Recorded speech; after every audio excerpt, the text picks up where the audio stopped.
My son and daughter-in-law forbade me from visiting their house for years, always saying it was just a place under renovation. After they died in a supposed accident at sea, their lawyer handed me a key and said, "You should go see the place yourself." I thought I would simply sell it and close that chapter of my life. But when I opened the door, what I found inside wasn't a house at all. It was a hidden laboratory. And the truth about my family nearly took the breath out of me. Hello everyone, welcome to our story. Don't forget to like, subscribe, and tell us where you're watching from. If you opened your child's house and discovered a shocking secret inside, what would you do? Please note, this is a fictional story, and some details are dramatized for storytelling.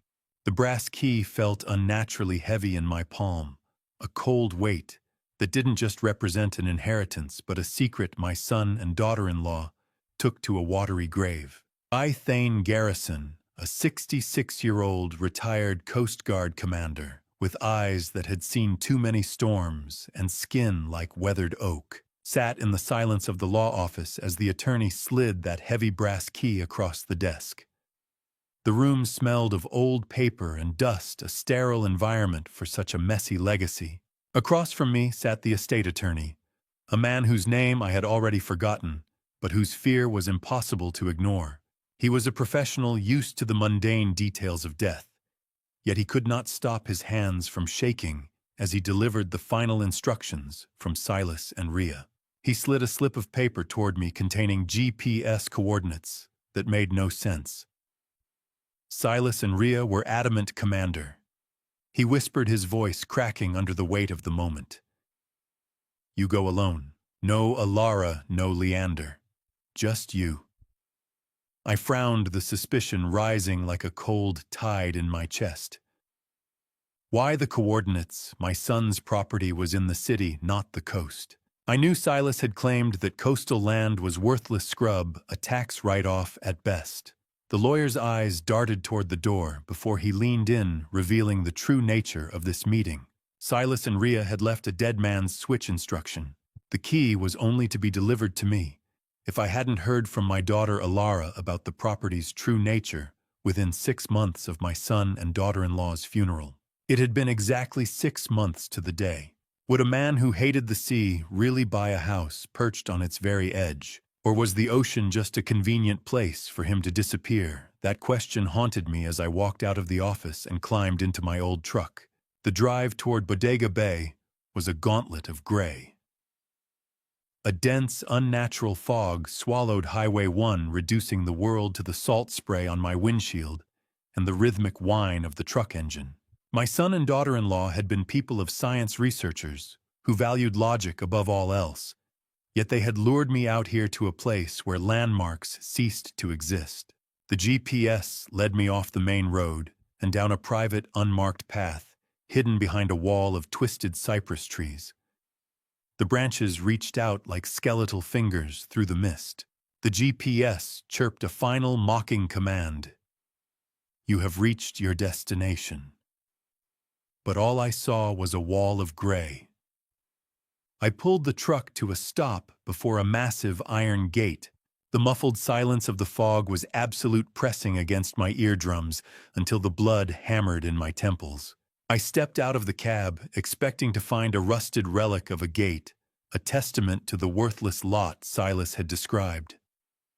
Instead, as I reached for the lock, my fingers came away slick.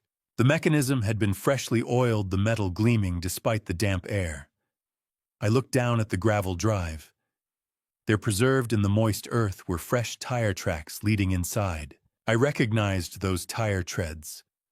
They were the exact width of my son-in-law's Mercedes, and the engine was still ticking in the silence of the fog. I gripped the iron handle of my service pistol through my jacket pocket, my boots crunching on gravel that had been disturbed only minutes ago. The mist was so thick, it felt like wet wool against my face, but the heat coming from those fresh tire tracks was undeniable. I followed the indentations past a wall of wind-twisted cypress trees toward the sprawling cedar structure Silas had always called a dilapidated investment.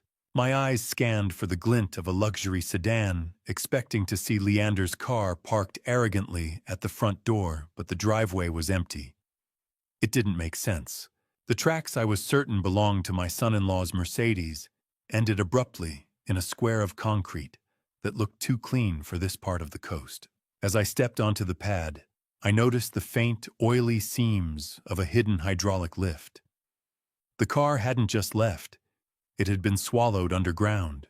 A strange, lingering scent of ozone hung in the heavy air, a sharp contrast to the natural rot of the salt marsh. The house loomed out of the Bodega Bay fog, its windows dark and reflective like obsidian mirrors, watching me approach with a cold, predatory gaze. I stood there for a moment, listening to the muffled sound of my own heartbeat, wondering what kind of people build a fortress and call it a shack. I pulled the heavy brass key from my pocket. I expected the resistance of a rusted bolt or the groan of a neglected hinge, but the moment I turned the metal, the door glided open on silent industrial bearings.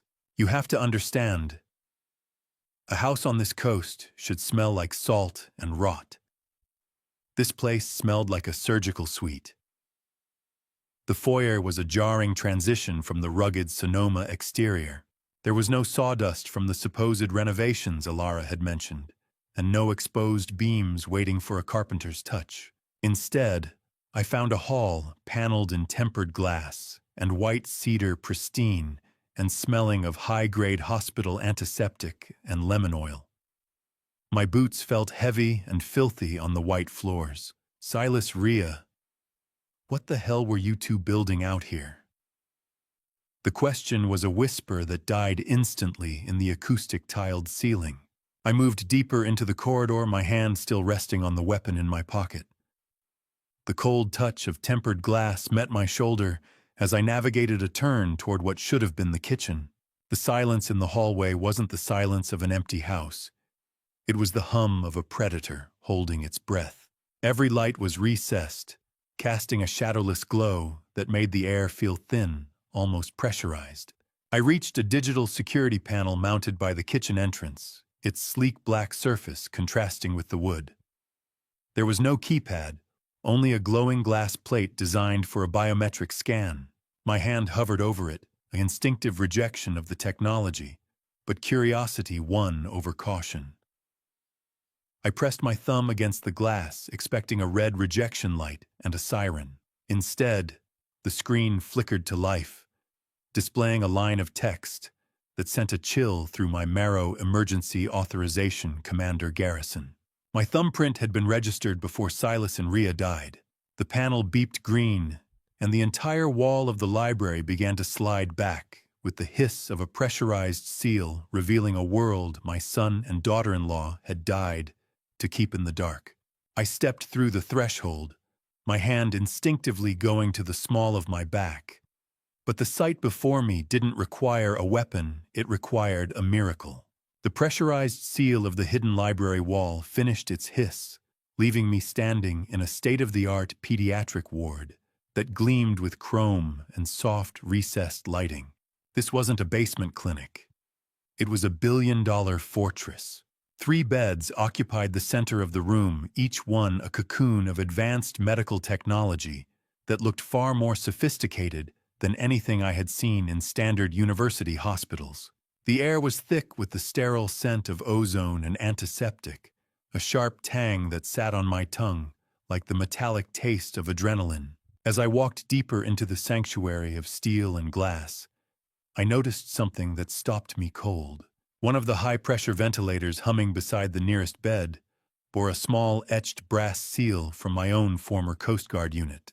It was specialized search and rescue equipment that had been reported lost at sea during a training exercise 5 years ago. Silas and Rhea hadn't just been building a lab. They had been scavenging, pulling resources from the shadows to create this place. The silence of the room was broken only by the rhythmic hiss of ventilators and the soft, melodic chime of heart monitors casting a cold glow of blue LED light across the pristine floor. I felt a dawning realization that the son and daughter-in-law I thought I knew were only fragments of the people who had lived within these white walls.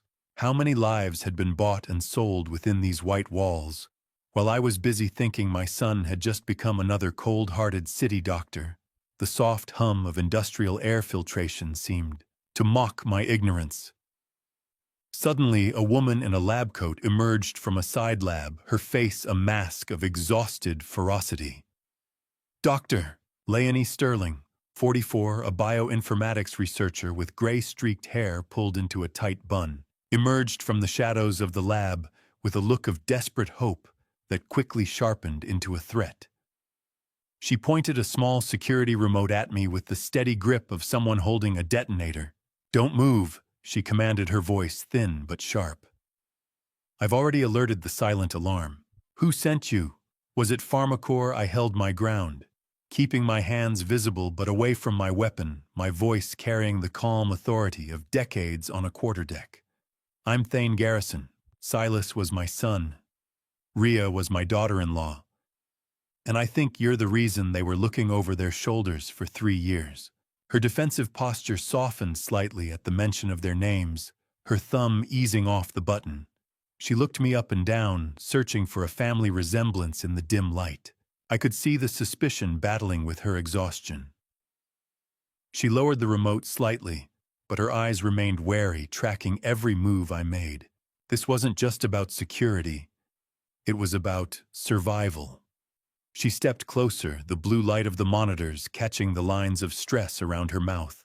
"You need to understand something, Commander," she said, her voice dropping to a low, urgent whisper. "That silent alarm I mentioned, it isn't connected to the local police. It's linked to an offshore server. If I don't enter a safe code every 30 minutes, the entire research database, everything Silas and Rhea died for, is wiped from existence." She lowered the remote entirely, her eyes searching mine for a lie before she whispered, "Silas said you'd come eventually. He said you were the only one who could navigate the storm that's coming." I watched the monitor flicker to life, my pulse hammering against my ribs as the faces of my dead son and daughter-in-law materialized through the digital static, their eyes reaching out from the grave.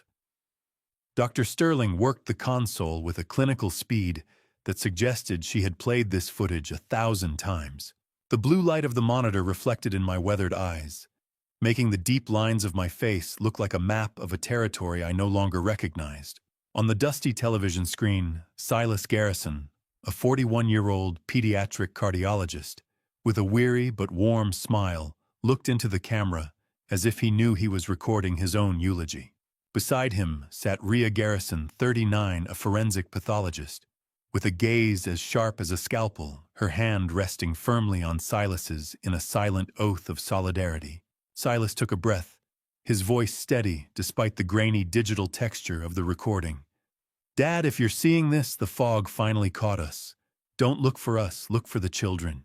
He explained the Protocol 7 medical rebellion, detailing how they had moved their research underground when Pharmacore attempted to buy and bury their cure for pediatric neuroblastoma.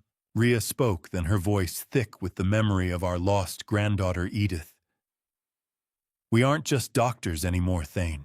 We're fugitives from a system that puts quarterly profits above a 6-year-old's heartbeat. We chose this path so other families wouldn't have to suffer our tragedy." "Doctor." Sterling leaned over the terminal, her voice a low rasp. "This wasn't just a stored file, Commander. This was being live-streamed to a secure satellite during the accident. Silas and Rhea knew exactly what was happening as the boat went down. They made sure the truth survived, even if they didn't. How many times had I sat at Sunday dinner with the very man who might have been counting the minutes until my son and daughter-in-law's lungs filled with salt water? The thought was a physical blow, more painful than any storm I had ever weathered at sea. The video took a darker turn as Silas revealed he and Rhea had been under constant surveillance. He warned that someone within our family circle had been leaking their coordinates to Pharmacore. He mentioned a broker, a shadow figure bridging the gap between white-collar consulting and black market enforcement. I watched my son's composed facade crack for a split second, revealing the sheer terror of a man who knew his time was running out. They offered us a golden parachute to walk away. Silas said, his eyes unfocused. When we burned the bridge, they decided to burn the boat. Check the foundations, Dad. The rot is closer than you think. The icy chill of the lab's air conditioning felt like the touch of a corpse against my skin. The smell of stale coffee and ozone seemed to thicken, making it hard to draw a full breath. My son and daughter-in-law didn't die of a storm. They died of greed. I leaned closer to the screen, freezing the frame, until the pixels screamed in protest of the magnification. As the camera had panned slightly during the final moments, it caught a blurred reflection in the window behind Silas. It was distant, partially obscured by the Bodega Bay spray, but the silhouette was unmistakable.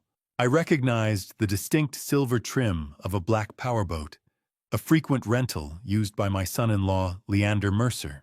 It was idling just outside the kill zone, watching the garrison name sink into the deep.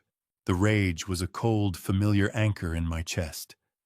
But as Dr. Sterling led me toward the glass partition of the ward, it was replaced by a hollow, aching sense of duty. I turned away from the frozen video screen. The image of Leander's silver-trimmed boat burned into my retinas like a brand. My hands were steady, a discipline earned from decades on the quarterdeck, but my mind was a storm. Dr. Sterling didn't give me time to drown in the grief. She pulled up the encrypted Protocol 7 data on a secondary tablet, the blue-white glare of the survival charts reflecting in the sterile glass. She explained that Silas and Rhea hadn't just found a treatment. They had engineered a way to trigger a systemic immune response that decimated neuroblastoma cells with an unprecedented 87% success rate. It was a miracle in a world of zero-sum care. However, the victory was fragile. She revealed that the therapy isn't just a drug. It's a living cellular treatment derived from Silas and Rhea's unique genetic markers combined through their research. This meant the cure literally died with them, unless the stored samples in this facility are protected at all costs. My son and daughter-in-law weren't just doctors, I whispered, staring at the soaring success curves on the monitor. They were revolutionaries. Statistics are just numbers, until one of them looks you in the eye and asks for a cookie. I felt that truth the moment we stepped into the clinical ward. The air here changed, smelling of sterile lavender and apple juice rather than ozone. I was introduced to 7-year-old Ren, a patient who is thriving despite being sent home to die by mainstream hospitals. She sat upright in her bed with a defiant spark in her eyes, meticulously coloring a picture of a lighthouse. Unlike the frail, shadowed child I had prepared myself to see, she looked remarkably vibrant. When she looked up at me, her gaze was bright and clear, lacking the glazed fog of heavy sedation. The hum of her advanced heart monitor was a rhythmic, healthy pulse in the quiet room. "Are you Dr. Silas and Dr. Rhea's daddy?" she asked, her voice small but certain. "You have the same sad eyes." I knelt beside her bed, my knees popping with the weight of my years. The medical ward wasn't a room. It was a lifeboat in a vast, dark sea, and I was the only one left at the oars. I reached out, feeling the warmth of her small, sticky hand as she pressed a crayon into my palm. "Dr. Silas and Dr. Rhea promised me I'd see the ocean soon," she said. "I'm here to finish what they started, sweetheart," I replied, and I felt the mantle of protector settle over my shoulders like a lead shroud. "I promise." Ren smiled and held up the drawing she had been working on. It wasn't just a simple lighthouse. It was a detailed map of the Bodega Bay coastline drawn with a precision that chilled me. In the corner, a dark X was marked on a specific underwater cave system I knew intimately from my days patrolling these cliffs. I stared at the X on Ren's drawing, the exact location where my son and daughter-in-law's boat had allegedly capsized, and I realized Silas and Rhea hadn't left me a map of their death, but a coordinate for their survival. I pulled a heavy leather-bound ledger from the shelf, my thumb brushing against the same Coast Guard seal I'd worn for 30 years, and realized my son and daughter-in-law hadn't just been keeping a secret, they'd been building a fortress. I retreated to the absolute stillness of Silas and Ria's private office, the door ceiling shut behind me, with a muted thud that echoed in my chest. The room smelled of old leather and ozone, a scent that had become the hallmark of this hidden world.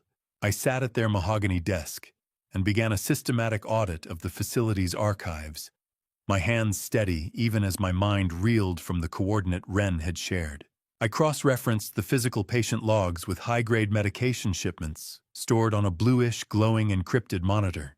As I dove deeper, the sheer scale of the operation began to paralyze me. Over the last 5 years, Silas and Ria had treated 63 children in absolute secrecy. Each file was a testament to a miracle containing recovery charts that defied every standard oncological projection I had ever studied. My God, Silas, Ria, I whispered to the empty room. You weren't just doctors. You were ghosts in the machine. But as I flipped through the list of names, a chilling pattern emerged that made the metallic tang of cold coffee in my mouth turn to copper. Every child Silas and Ria treated was the son or daughter of a high-ranking employee or board member at PharmaCorp. They hadn't just been healing them. They had been using their own children as leverage, a human shield, to keep the corporation from striking back too early. Turning these pages was like navigating a minefield. Every name was a detonator, and I was walking through it in heavy boots. I felt the dry crinkle of high-grade vellum paper beneath my fingers, each page turning with a sound like a stifled gasp. Beyond the local files, I found an encrypted map detailing supply lines that stretched like a spider web from Switzerland to Singapore. This worthless scrubland in Bodega Bay was the central hub for a global network of rogue medical professionals.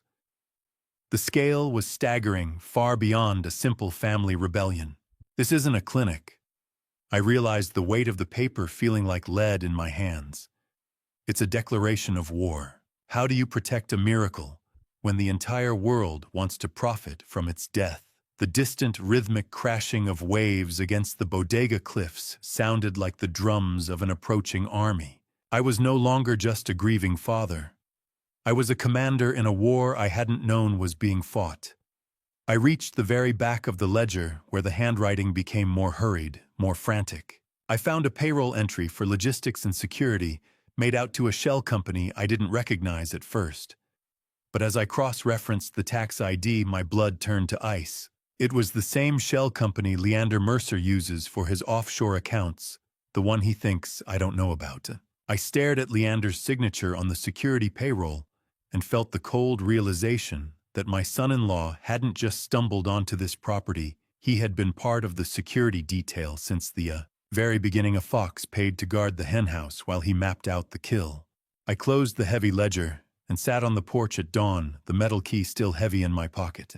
I didn't need to see the license plate to know it was her. The aggressive crunch of tires on gravel was a sound I'd learned to associate with Alara's arrival whenever she wanted something I wasn't ready to give. Alara Mercer, 36, a senior grant administrator whose expensive silk scarf couldn't hide the tension in her throat, walked toward the house with the hurried air of someone trying to stay ahead of a lie. The sharp sting of the morning air usually cleared my head, but today it only heightened the bitter smell of burnt coffee lingering on the porch. She skipped the pleasantries, the metallic clicking of her heels, sounding like a countdown on the floorboards. Dad, be reasonable. She started, her eyes darting toward the Bodega Bay fog. That house is rotting on the cliff. Leander has already found a buyer willing to pay above market value in cash. He can make this problem go away by Monday. I watched her hands. She was shredding a paper napkin into tiny, jagged flakes, a clinical sign of extreme financial stress I'd seen in 100 subordinates facing court-martial. I'm not selling a memory for a quick commission, Alara, I replied, my voice carrying the undercurrent of authority she always hated, especially not one Silas and Ria died to protect. As I spoke, I noticed a small lapel pin on her blazer, a stylized caduceus from a high-end medical consultancy firm. My stomach turned. It was the exact same logo I had seen on the Protocol 7 opposition files in Silas and Ria's lab just hours ago. Desperation has a specific scent. It smells like cheap perfume and expensive lies. Alara leaned in closer, her voice rising. "We have a deadline, Dad. We can't just sit on this." "A deadline?" I asked, leaning back. "Who set a deadline on my son and daughter-in-law's house, Alara?" "There is no such thing in probate law." Her face went ghostly pale, the blood retreating as if I'd struck her. She checked her phone for the third time in a minute, her hand shaking so badly she nearly dropped it. How much is a daughter's loyalty worth when her husband is drowning in a sea of red ink? The question hung in the silence between us, punctuated only by the distant, mournful cry of a foghorn. When I mentioned Leander's specific background in logistics and security, she didn't even try to lie.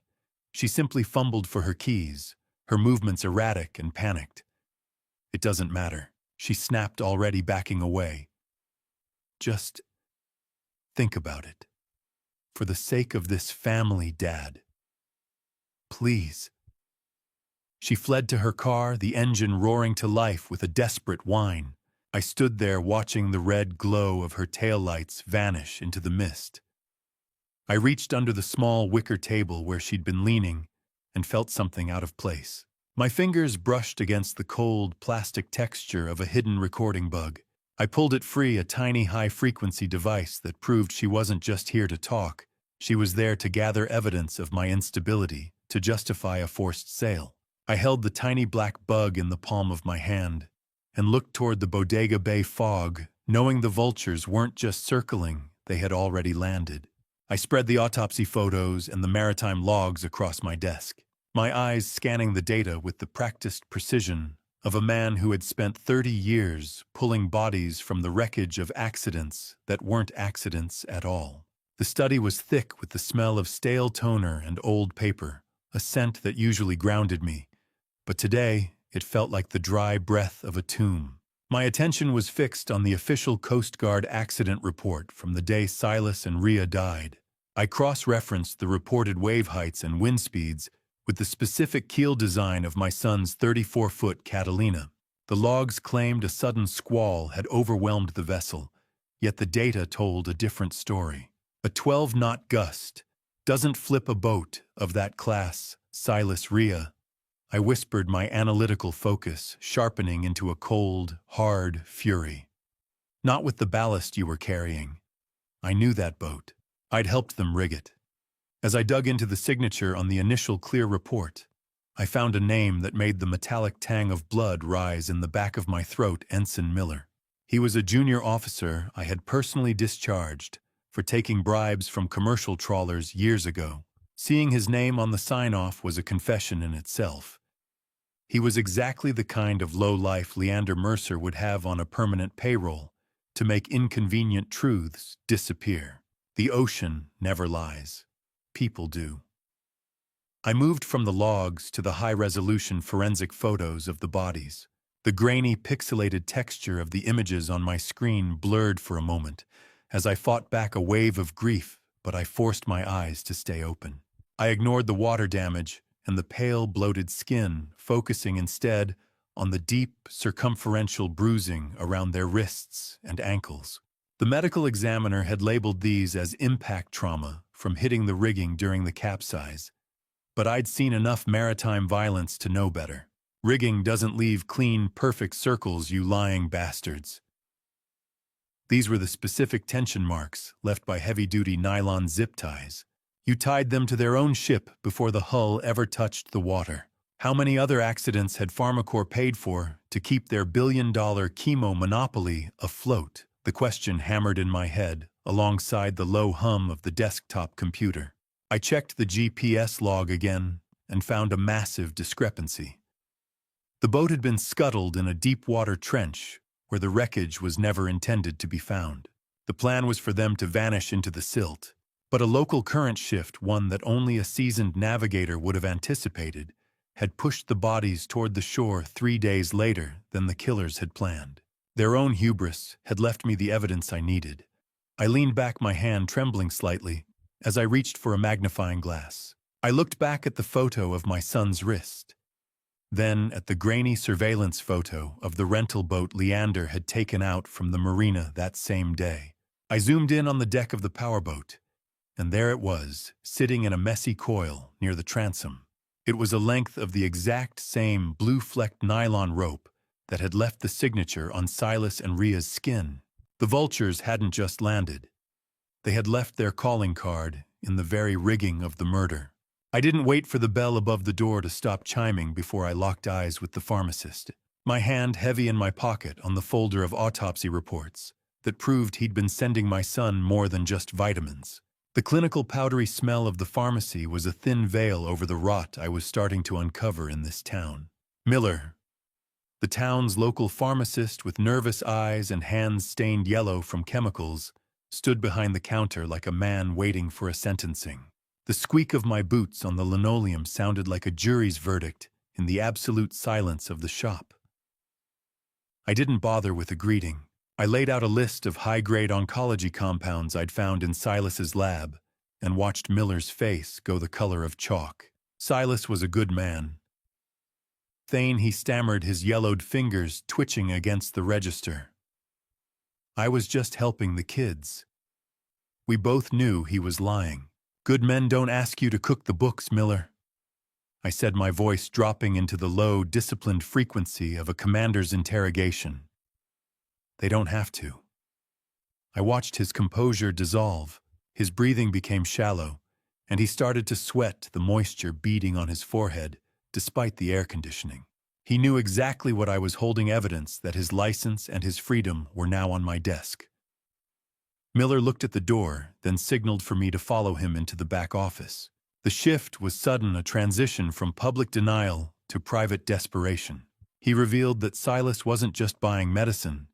He was returning samples of the Protocol 7 serum for Miller to hide in a temperature-controlled vault under the floorboards, fearing a raid at the estate. In this town, the fog hides the houses, but the ledger hides the sins. Miller pulled out a yellowed, curling, handwritten ledger that had never touched the digital system. He explained that Silas was paying 3 times the market rate, but the money didn't come from Silas's accounts. It came via courier. Miller described a specific interaction where a man in an expensive suit matching Leander's description perfectly hand-delivered a cash premium to ensure certain vials remained untraceable. The tall one with the Mercedes. He told me it was all part of a corporate-sponsored trial, Miller whispered, his eyes darting to the security monitor. He was buying your silence, Miller. I replied, a cold resolve hardening in my chest. And my son's life was the tax. How many miracles were sitting in a basement while my son-in-law was upstairs counting the cash for their destruction? The realization sat like lead in my stomach. Miller knelt and pried up a section of the floor, revealing the cold metal of the hidden vault handle. As the door creaked open, the smell of ozone and medicine wafted up, but it was the small white scrap of paper attached to the last shipment that stopped my heart. I reached down and picked it up. Leander is asking about the cold storage. Don't tell him. The note was written in Ria's panicked, frantic handwriting, the jagged slant of the letters a scream from the past. It was dated the day before they died. I pocketed Ria's note, the paper still smelling faintly of her lavender perfume, and realized that my daughter-in-law hadn't just been a victim, she'd been the one holding the line against her own family. I didn't just walk back into that house. I boarded it like a hostile vessel, my eyes scanning the baseboards and crown molding for the one thing Silas and Ria would have hidden where Alara's bugs couldn't reach. The heavy mahogany door of the estate groaned as it swung shut, sealing me into a silence that tasted of salt air and ozone. Ria's note was still pressed against my thigh, a reminder that the woman I'd treated like a daughter-in-law had been a sentry at the gate of her own execution.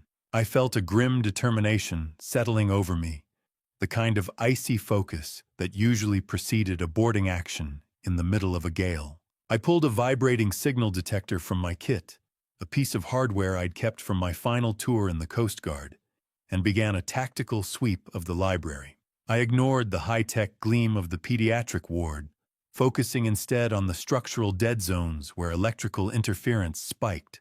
My boots echoed on the white cedar floors as I moved toward the heavy mahogany desk. I knelt the metallic click of the floorboard being pried up, sounding like a gunshot in the quiet room. Beneath the wood lay a waterproof Pelican case. Inside, I found a cheap prepaid burner phone and a handwritten list of maritime frequencies. I scrolled through the outgoing texts and felt a new, sharper kind of grief. Silas and Rhea had sent dozens of messages to Alara's private number that night, pleading with her to stop Leander before it was too late. They had begged her to call off the associates Leander was bringing to the boat. She never answered. Not once. Silas and Rhea's voices were ghosts, caught in a plastic cage, screaming against a tide that had already won. I sat in the dark, the only light coming from the phone's small blue screen, and pressed play on the final saved message. The audio was static heavy, a distorted rasp of Silas's voice fighting against the roar of wind and crashing waves.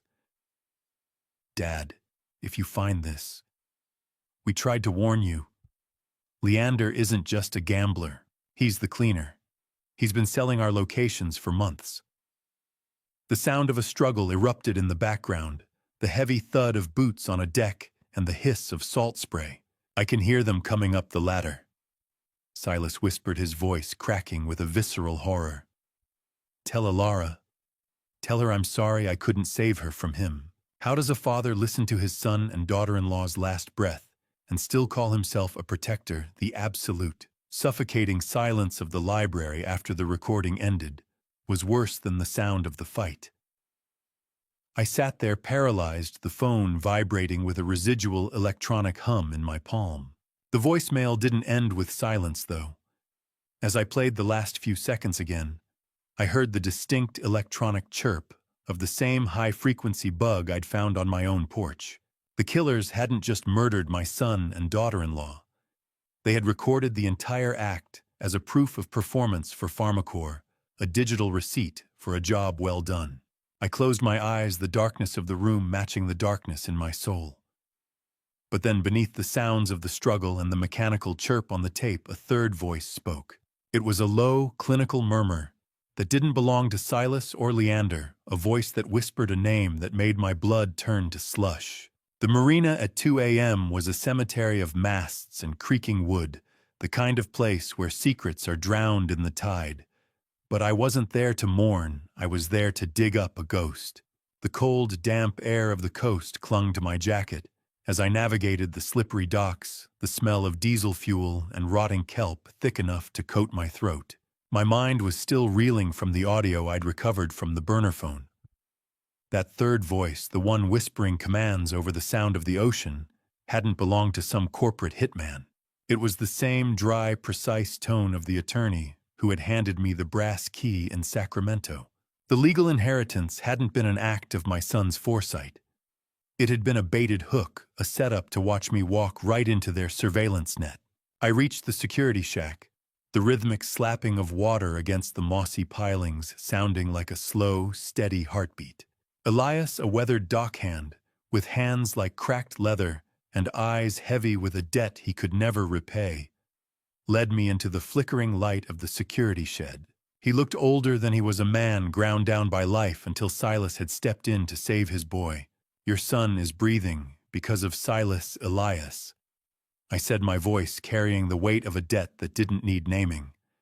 I need the raw logs from Slip 42. He didn't ask questions. He knew the official investigation was a whitewash that only tracked the main channel. Thane, if they catch me, I'm done, he whispered. But he was already pulling out a ring of keys. Silas gave us everything.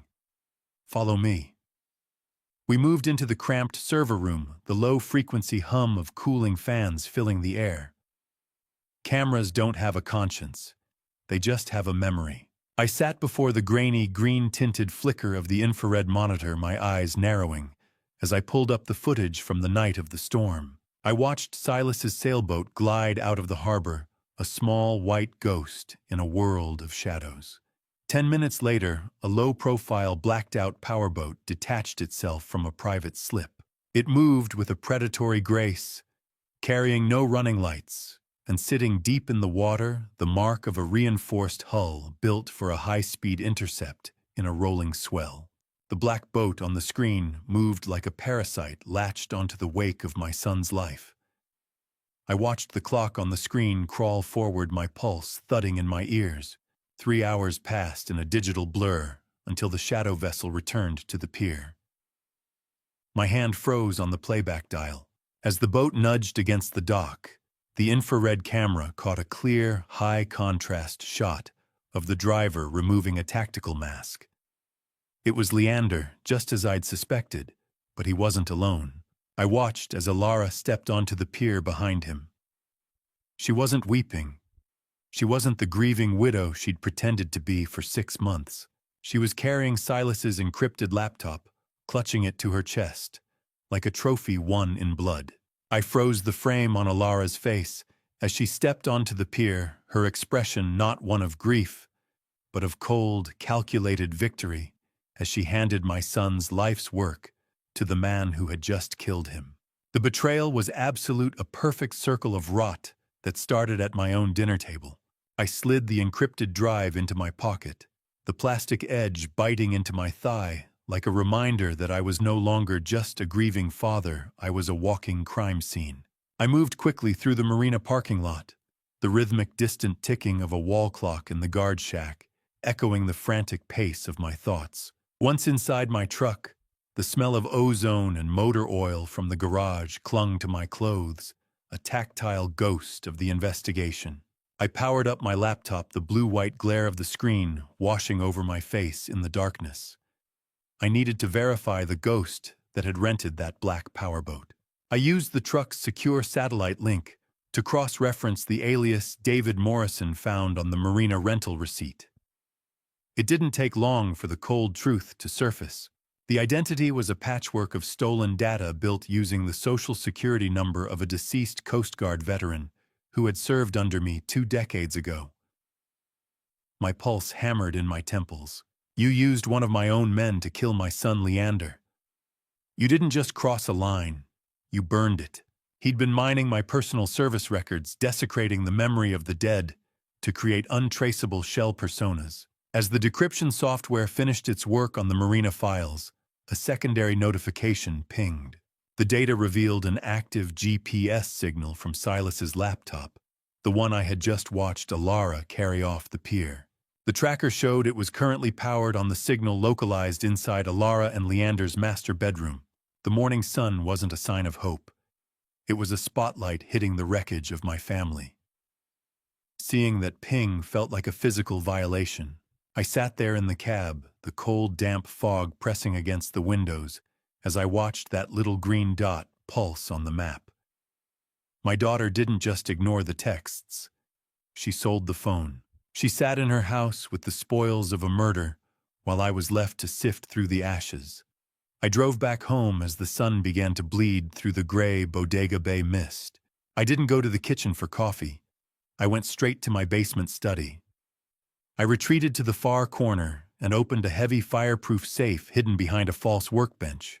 I meticulously cataloged the day's haul, the digital drive, the verified alias report, and Ria's lavender-scented note. "This isn't enough for a courtroom yet," I muttered, my voice sounding hollow in the small room. "Not with their lawyers. I need the money trail. If I went to the local police now, the PharmaCorp connections would ensure this evidence disappeared before it ever reached a judge's bench. I had to be the investigator, the prosecutor, and the jury. As I reorganized the rental boat agreement, my fingers brushed a seam I hadn't noticed before. I peeled back a hidden compartment in the back of the paperwork and found a digital signature from the PharmaCorp Security Division. It was an explicit authorization for the retrieval of proprietary biological assets. They hadn't just been hunting Silas. They had been checking boxes on a corporate balance sheet. I slammed the safe door shut and spun the dial, the heavy thud of the bolts echoing in the empty house like a hammer on a coffin nail. The sound was final. The man who had entered this study was gone, replaced by a commander preparing for his final engagement. How much does it cost to buy a man's soul and have him murder his own family, according to the numbers appearing on my secure monitor. The price of my son and daughter-in-law's lives was exactly $500,000. I sat in the oppressive silence of my basement study, the heavy thud of the safe bolts from moments ago still vibrating in the back of my mind. The dark room was illuminated only by the green glow of the terminal reflecting in my glasses, casting long, skeletal shadows against the false workbench. My fingers moved with a rhythmic tapping across the keys as I initiated a secure channel to a ghost from my past. Red had been a lead forensic accountant for the Coast Guard Investigative Service before he decided that the dark web offered a more honest living. I fed him Leander's social security number and the shell company name I'd unearthed from Silas and Ria's secret ledger. I need a full financial autopsy on Leander Mercer. I typed, my jaw tight. Start with the David Morrison alias. The metallic smell of the computer tower's cooling fans filled the small space while I waited. Red's response appeared in a scrolling blur of crimson text. Thane, this guy isn't just in debt. He's underwater in a trench. He's been bleeding out for years. I watched a progress bar crawl across the screen as Red bypassed the firewalls of offshore gambling sites and predatory equity firms. The truth that emerged was a staggering portrait of greed. Leander had acquired a massive $850,000 debt, not through bad luck, but through a calculated gamble. He had purchased heavy short sell options against Pharmacore stock. He wasn't just working for them. He was betting that the company would crash the moment he delivered Silas and Ria's research to be buried forever. Leander's bank statements read like a suicide note written in ink and greed. He had lost everything on high-stakes offshore baccarat and failed commercial real estate flips. He was a man with a noose around his neck, and he'd decided to use my son and daughter-in-law's lives as the stool to stand on. You want to know the difference between a predator and a father? A predator knows exactly what your life is worth in cash. A father doesn't realize there's a price tag until he's looking at a wire transfer. Red hit the mother lode at midnight. A dossier arrived, itemizing a $500,000 deposit from Aegis Strategic Consulting, a notorious Pharmacore front. It hit Leander's account exactly 72 hours after the boat went down. $500,000, I whispered to the cold walls. That's what a successful assassination looks like on a balance sheet. But the sudden sharp chill of realization didn't stop there. As I dug deeper into the decrypted files, Red highlighted a secondary account. It was a private offshore ledger in Alara's name. It had been receiving a monthly stipend of $10,000 from that same Aegis shell company for over a year before Silas and Ria ever died. My breath hitched the air in the basement, suddenly feeling too thin to support life. I stared at Alara's name on that monthly stipend, the dates matching perfectly with every holiday she'd spent away from us. And I realized my daughter hadn't just been a victim of Leander's manipulation, she had been on their payroll since the beginning. She wasn't just covering for her husband. She was an active participant in the corporate surveillance that had pinned Silas and Ria like butterflies to a board. I bypassed the front door, slipping through the ventilation service hatch with a cold efficiency that would have made my old training instructors proud and my son terrified. The estate above was silent, but down here in the belly of the Bodega Bay facility, the dry, stale air of the server room tasted of static and ancient secrets. I moved through the shadows with icy tactical detachment, the revelations of Alara's betrayal sitting in my stomach like lead. I reached the primary server stack, tucked discreetly behind the hum of the cryogenic storage units. The blue flicker of server LEDs danced across my knuckles as I pulled a military-grade encryption bridge from my pack. My fingers steady, despite the adrenaline, navigated the cold, slick texture of the Ethernet cables as I forced a hardwired connection into the terminal. The rhythmic whirring of cooling fans was the only sound in the dark. This stays in the light now, Silas, I whispered to the empty room. No more shadows. I initiated the mirroring process, watching the transfer bar begin its slow crawl across the screen.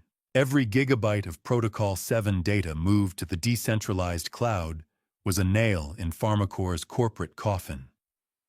However, the system balked, the screen flashing amber. A secondary biometric override was required, not just my thumbprint, but a scan from a living patient 0.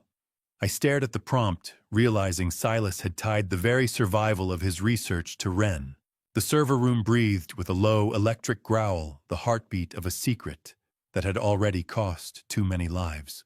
I bypassed the physical scan by injecting the baseline biometric signature from Ren's local medical file, a move that felt like a surgical strike against my son's own failsafes. The transfer resumed, the smell of ozone and overheated copper thickening as the processors strained. Data is weightless, yet it felt like I was carrying the bodies of everyone we'd lost on my shoulders. Suddenly, the lights in the lab flickered. The internal sensors had detected the unsanctioned backup and were attempting to initiate a localized purge. I fought back, my hands flying across the keys to override the deletion protocol, essentially tricking the facility into believing this was an authorized maintenance cycle. "Come on, you digital bastard!" "Just 5 more minutes," I hissed, watching the percentage climb. A cold sweat broke across my neck when the power fluctuated again. This wasn't just a system error. The facility was being remotely accessed from an external node. I checked the access logs, my blood turning to slush as I read the entry from 6 months ago. Someone had attempted to download the Protocol 7 core files exactly 4 hours before the boating accident, using Alara's administrative credentials. She hadn't just been on the payroll, she had been the one who opened the door for the executioners. I watched the final few megabytes sink, my jaw clamped shut so tight my teeth ached. The betrayal was a living thing, now documented in time-stamped code. I prepared to disconnect, but the terminal chirped with a final unsolicited notification. As the final byte transferred, a new file appeared on the screen, titled with my granddaughter's name and a countdown timer that was already at 0. The folder icon pulsed a warning red, a digital ghost, waiting for its moment to speak. I reached for the drive, but my eyes were drawn to the security monitor in the corner. Through the grain of the night vision feed, I saw the unmistakable crimson glow of an SUV's brake lights at the perimeter gate. The ghost file named after my granddaughter was still decrypting when the thermal sensors on the north gate spiked 2 heat signatures that didn't belong to the local deer population. I switched the lab's auxiliary monitors to the external feed, the grainy green glow of the thermal monitors illuminating a blacked-out SUV idling without lights at the end of the Cypress Line drive. My years in the Coast Guard kicked in, a cold, clinical calm settling over me as I analyzed the vehicle's tactical modifications through the grain. It had the reinforced bumpers and run-flat tires common in high-end private security details. PharmaCore wasn't just monitoring this property from a distance anymore. They were positioned for a dynamic entry. I zoomed in on the license plate, the digital enhancement software humming in the silence. The registration came back to a holding company I recognized instantly from the financial dossier Red had sent me earlier. It was a subsidiary of Leander's firm. The security Leander had provided Silas wasn't a shield. It was a surveillance net designed to tighten the moment the corporate masters gave the word. "You're late to the party, boys," I whispered to the flickering screen. "The data is already in the wind.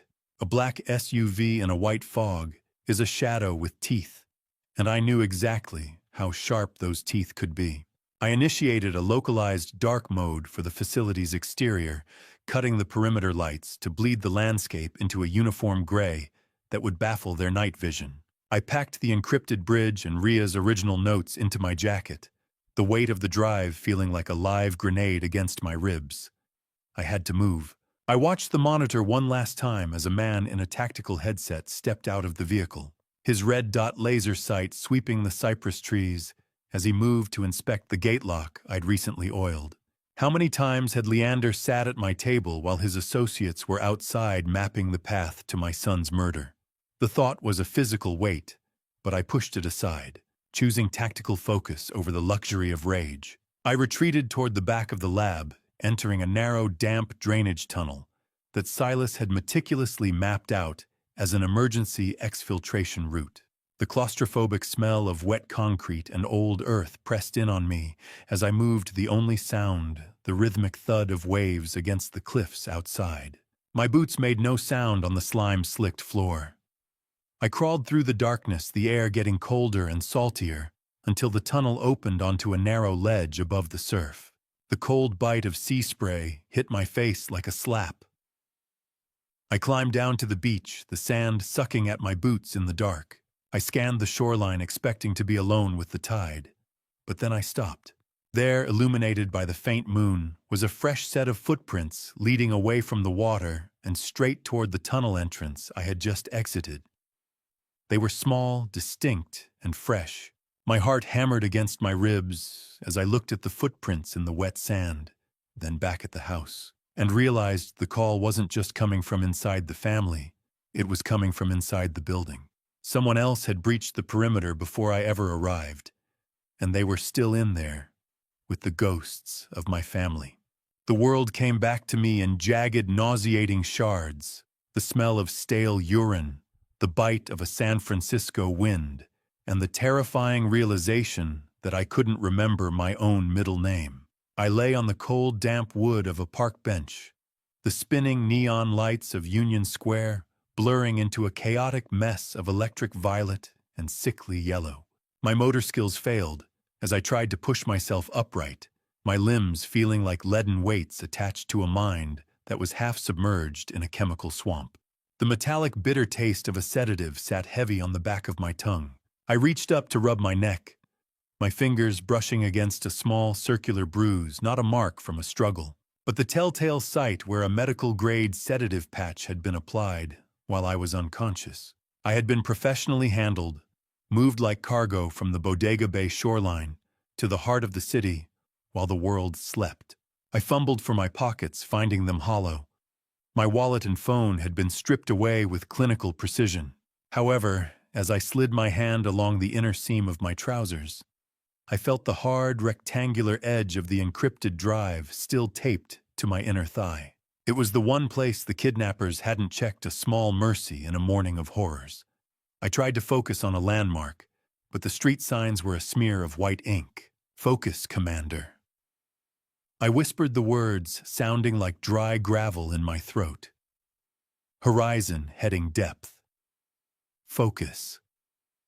Being drugged is like being buried alive in your own skin. You can hear the dirt hitting the coffin lid, but you can't lift your hands to stop it. I watched a police cruiser glide to the curb, its blinding white and blue strobe lights slicing through the San Francisco fog. Immediately behind it, a familiar silver sedan screeched to a halt. Alara rushed toward me before the officers could even clear their car doors. She was sobbing a high, frantic sound that set my teeth on edge. "Oh, thank God you found him," she cried, her voice carrying the cloying, familiar scent of her expensive perfume as she threw her arms around my unresponsive shoulders. "Dad, why would you leave the house without your coat again?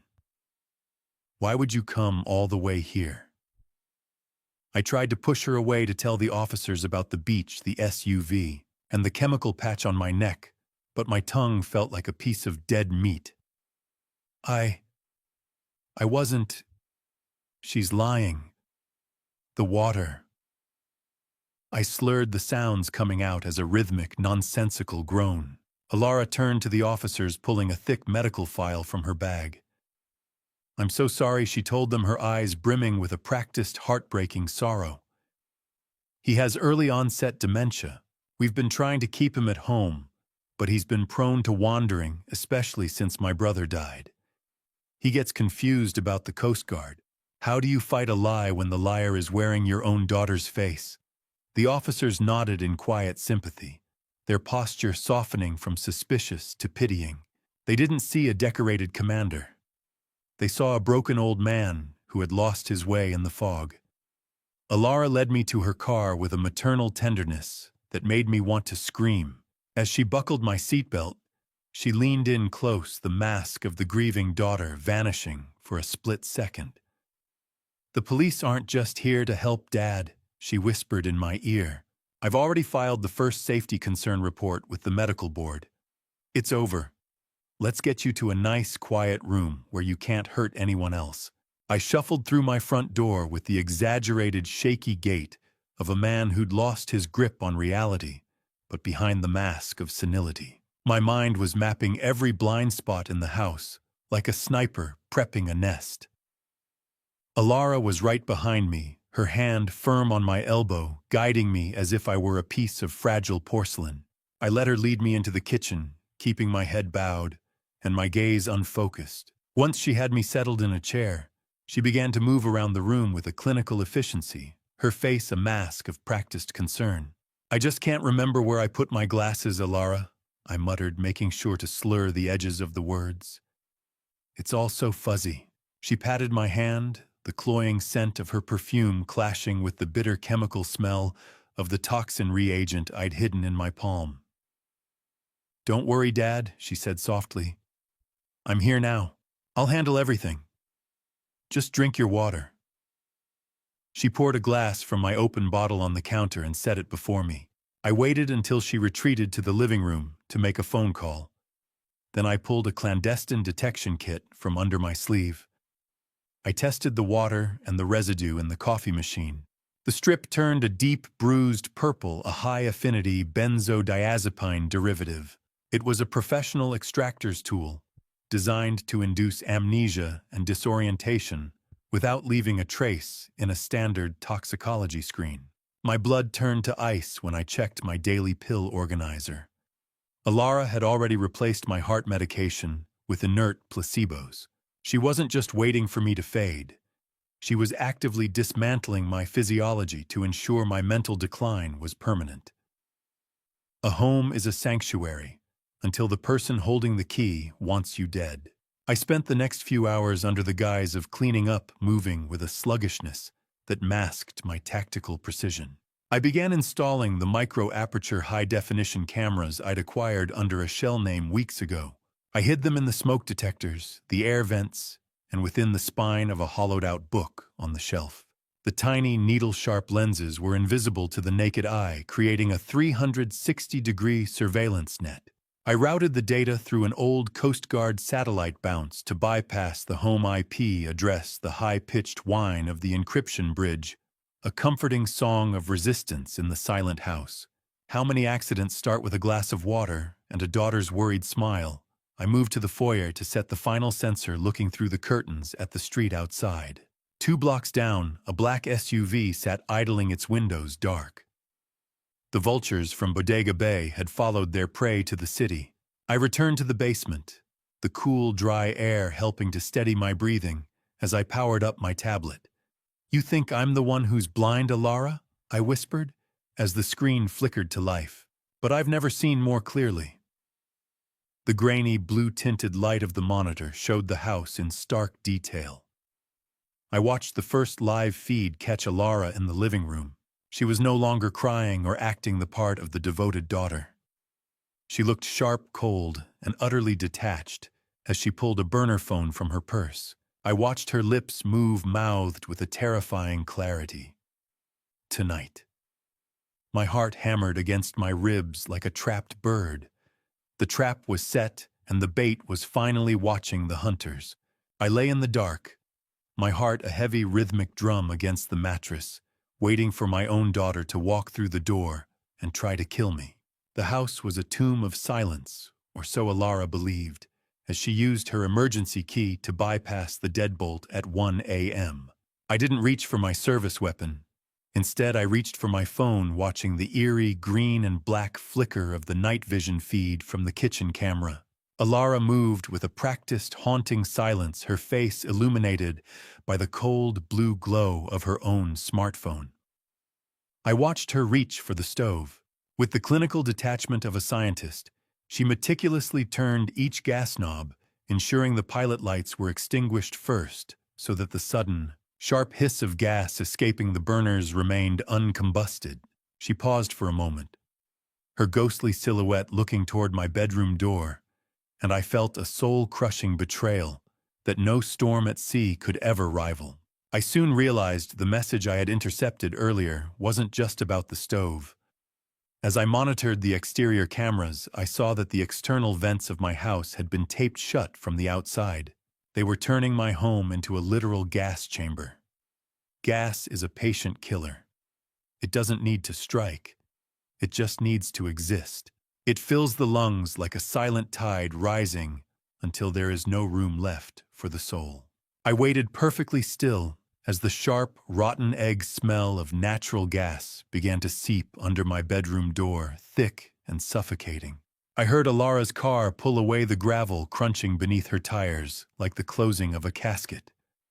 Only then did I spring into action. I donned a localized breathing apparatus I had retrieved from the hidden lab. The cold rubber seal of the mask pressing against my face with a reassuring firmness. Is it still murder if the person holding the knife shares your DNA? Or is it just an extension of a failed bloodline? I asked myself, the thought echoing in the hollow space of the mask. I didn't just open the windows. I deployed a heavy-duty industrial fan to clear the air, all while recording the specific gas levels on a digital sensor. I needed proof that the concentration was lethal, a digital receipt for her intent. "You didn't even hesitate, Alara," I whispered into the darkness. "You just turned the dial." I retreated to the basement to review the full exterior footage, and that was when the final shard of my heart disintegrated. Helping Alara seal the vents was a second figure, Leander Mercer. He was holding a medical bag, the very one that likely contained the sedative used on me in San Francisco. I watched the playback of Leander checking the seal on the bedroom window, his face a mask of predatory boredom. He turned to my daughter and mouthed 3 words that confirmed any mercy I'd been holding on to was a desperate lie: "Make it look easy." I sat there in the dark, the breathing mask still hissing, watching the loop of my family preparing my execution. I was no longer just a father or a victim. I was a survivor who had already seen the end of the world and decided to keep walking through the wreckage. I sat in a room that still tasted of sulfur and betrayal, forcing my hands to shake, as Alara's key turned in the lock, welcoming my would-be executioner back for breakfast. The morning sun hit the kitchen floor where the gas was left running just hours ago, and I had gone through the exhaustive effort of making the house look like the site of a confused, near-fatal mistake. I'd burned 2 slices of bread, filling the air with a smell of burnt toast to mask any lingering scent of methane. When she entered, I greeted her with a hollow, unfocused stare. My shoulders slumped to hide the tactical tension in my frame. "I think I left the tea on Alara," I said, my voice thin and trembling. "My head, it feels like it's full of wool this morning." I watched her eyes immediately dart toward the stove knobs she had turned herself the night before. I saw a momentary flash of frustration in her gaze when she noticed the windows were wide open, a variable she hadn't accounted for in her plan to find a corpse. She pivoted instantly, her face shifting into a mask of maternal concern. "Dad, this is the 3rd time this week," she said, her tone sharp with high-pressure gaslighting. "You almost blew up the neighborhood. You're not safe here anymore." I reached for a piece of charcoal black toast, my fingers fluttering as if I lacked the strength to hold it. Alara didn't hesitate. She produced a stack of glossy clinical brochures for a place called the Gilded Pines. I knew the name. It was a high-security memory care facility under the PharmaCore umbrella, a corporate-owned waiting room for those they needed to disappear quietly. "Leander says they have the best doctors," she said, sliding the brochures across the table. Her hand felt like an artificial warmth on my shoulder, heavy and proprietary. "You'll be happy there, Dad.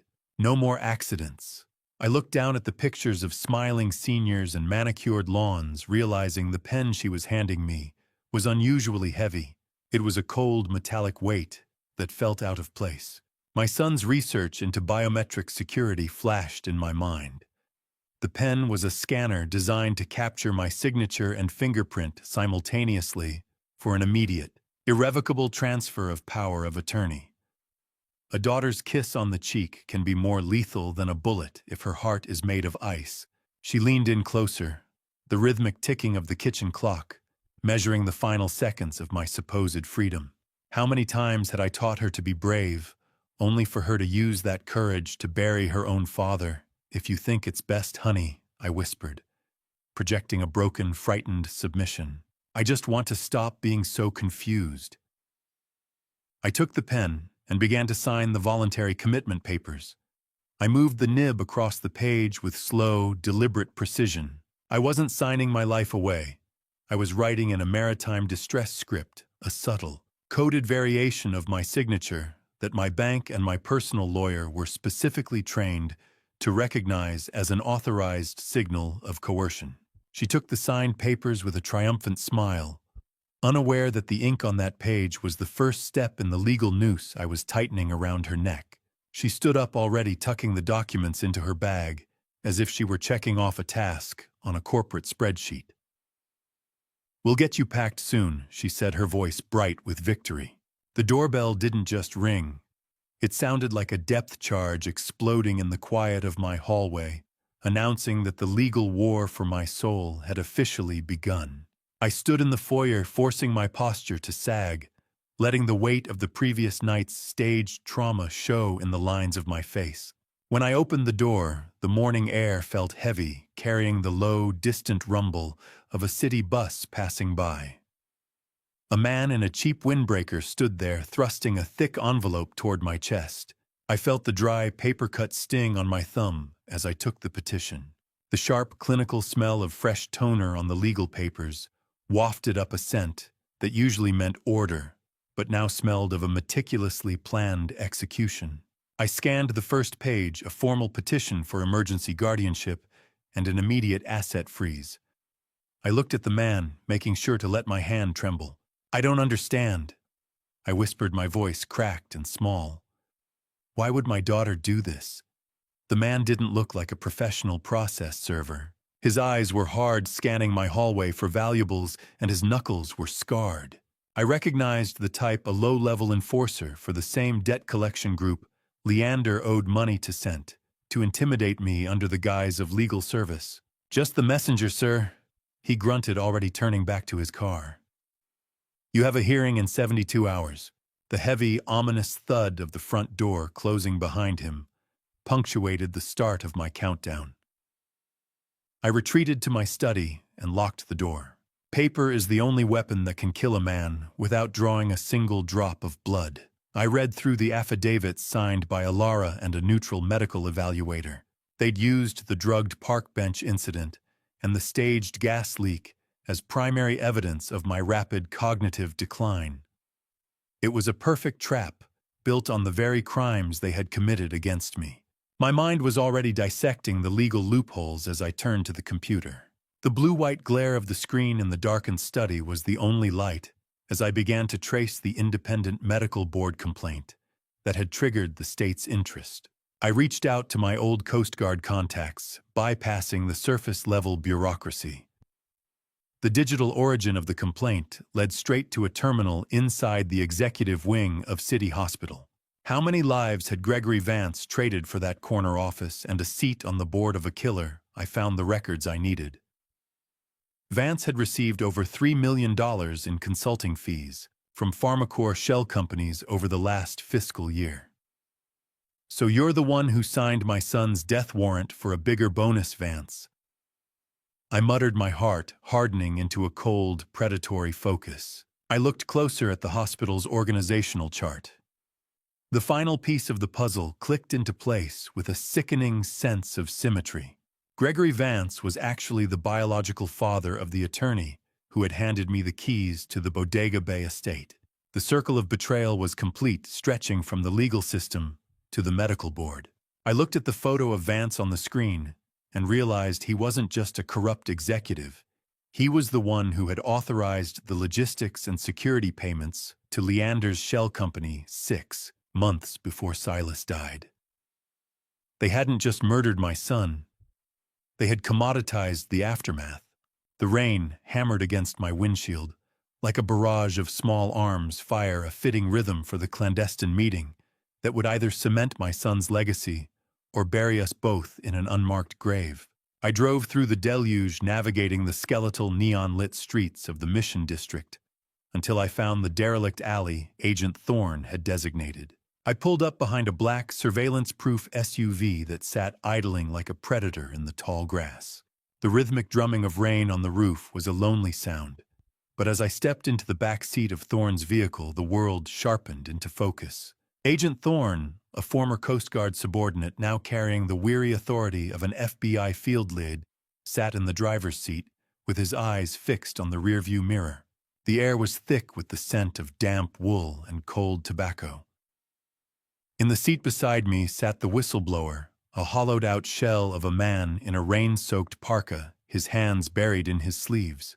Thorne didn't waste time on pleasantries. "This is our chemist." He set his voice low over the hum of the engine. "He's the reason Silas's cure hasn't been erased yet."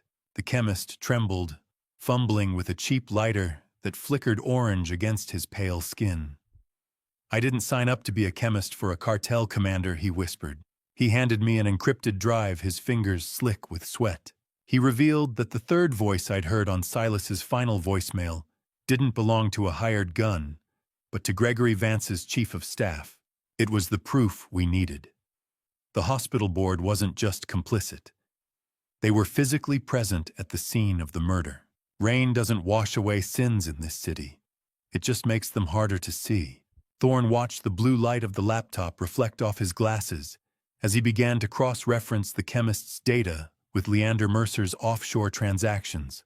"Before I reveal the detail that changes our strategy, are you still with me?" Comment A, if you think Leander is the mastermind, or B, if he's just another pawn. And add one short reason so I can see your perspective. Please note what follows contains recreated details for narrative purposes. The message is what I hope stays with you. Thorne's face hardened into a mask of lethal resolve. "The paper trail is solid, Thane, but we need the voice. We need him to brag about the payout to make this stick in a federal court." He officially authorized a protection detail for the Bodega Bay facility, but the mission for the confession fell on me. "I've spent 30 years watching men drown," I told him, the metallic cold of the wire device he handed me feeling like a garrote in my palm. "I know exactly how to make a rat talk when the water starts rising."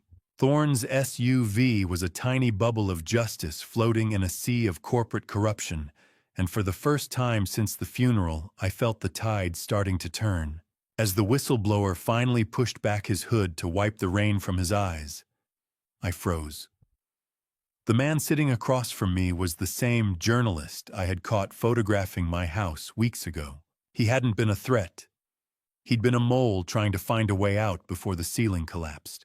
Thorne handed me the wire, a thin coil of copper that felt like a garrote, and I knew that the next time I saw Leander, one of us wouldn't be walking away.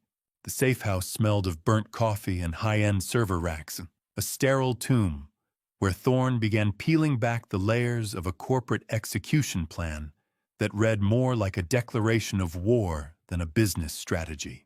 I watched the bluish flickering of multiple server monitors as Thorne's fingers flew across a terminal, the low-frequency hum of a heavy-duty encryption bridge vibrating through the floorboards. We had retreated here to decrypt the neutralization order recovered from the whistleblower, and every line of code that cracked felt like a cold finger tracing my spine.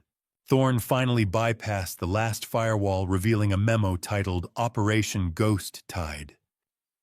It was a tiered strategy: first, the acquisition of my son's research; second, the neutralization of the researchers; and third, the guardianship of me to secure the physical property.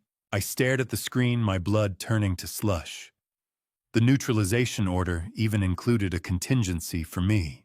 If I refused the move to the nursing home, Leander was authorized to use a terminal dose of the same sedative patch staged as a suicide born of my late-stage grief. "They didn't just kill him, Thorne," I said, my voice sounding like grinding stones in the clinical quiet. "They amortized my son's murder over 2 fiscal quarters." Thorne didn't look up, his face grim in the monitor's glow. "This isn't a company, Thane. It's a shark with a law degree." I read further, finding the specific line item for maritime asset disposal. The boating accident hadn't been an act of God or a failure of seamanship.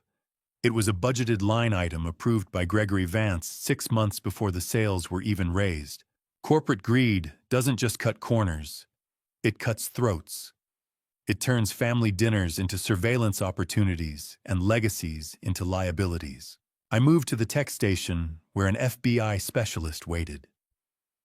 The smell of ozone and industrial cleaning solution was thick as I stripped off my shirt to allow the technician to apply the equipment. The sticky clinical adhesive of the high-sensitivity wire felt like a brand against my ribs.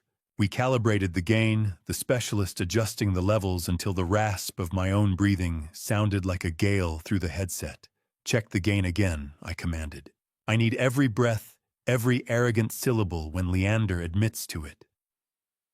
I practiced the triggers, the verbal cues designed to stroke his ego, and the specific distress script.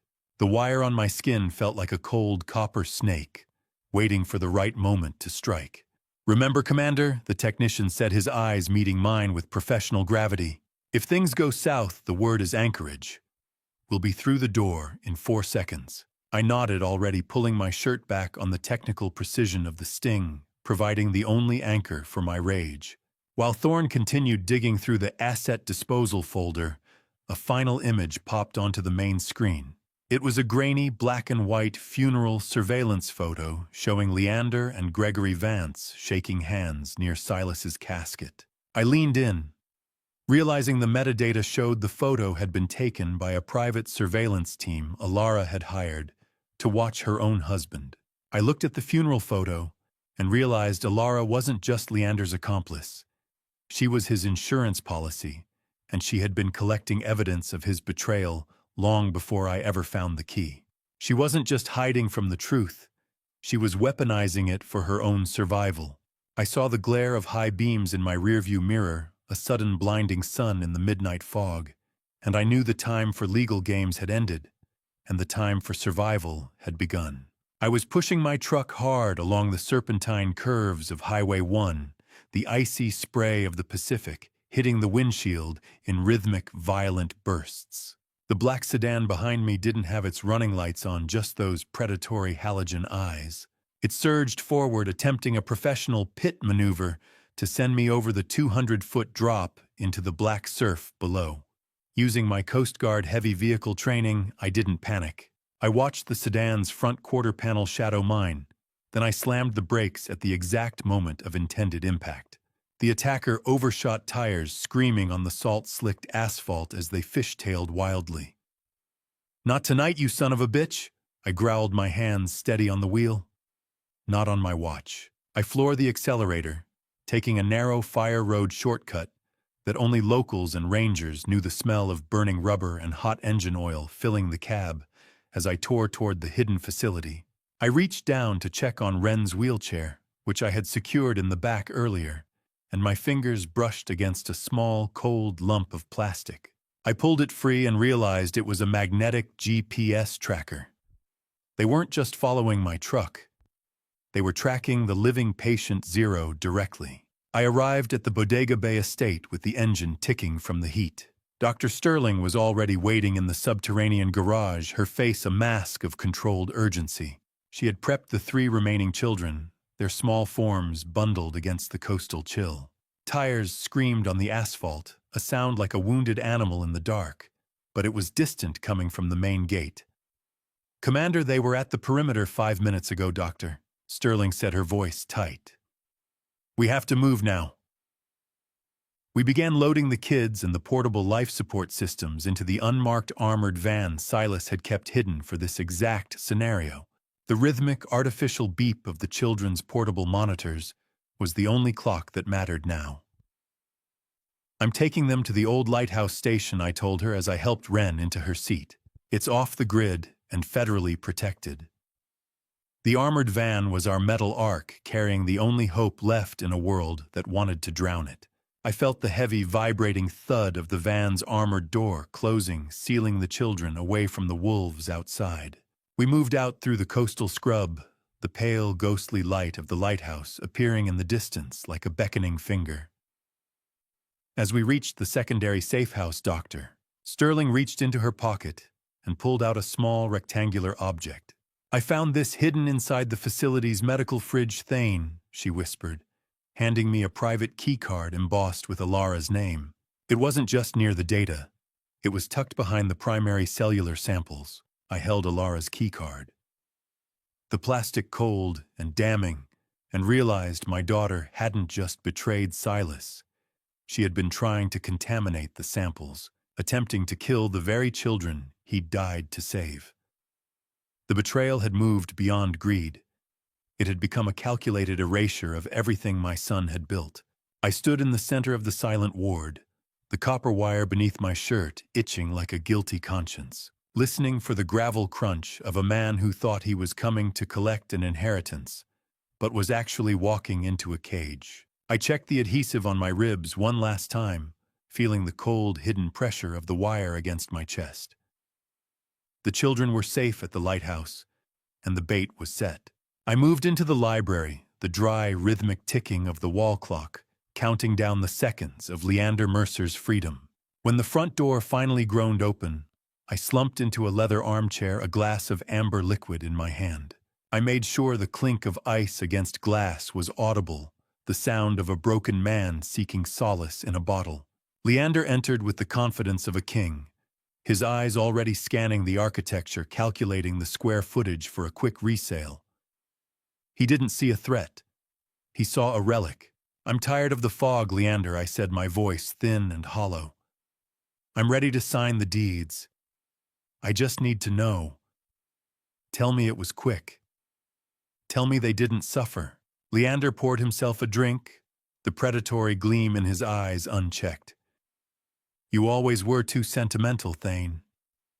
Business doesn't have room for ghosts." He leaned against the mahogany desk, swirling his glass. He actually smiled when he told me Alara was the one who suggested using the blue-flecked nylon rope. She knew Silas wouldn't suspect maritime gear, he chuckled. "It's poetic, really. Evil doesn't always look like a monster.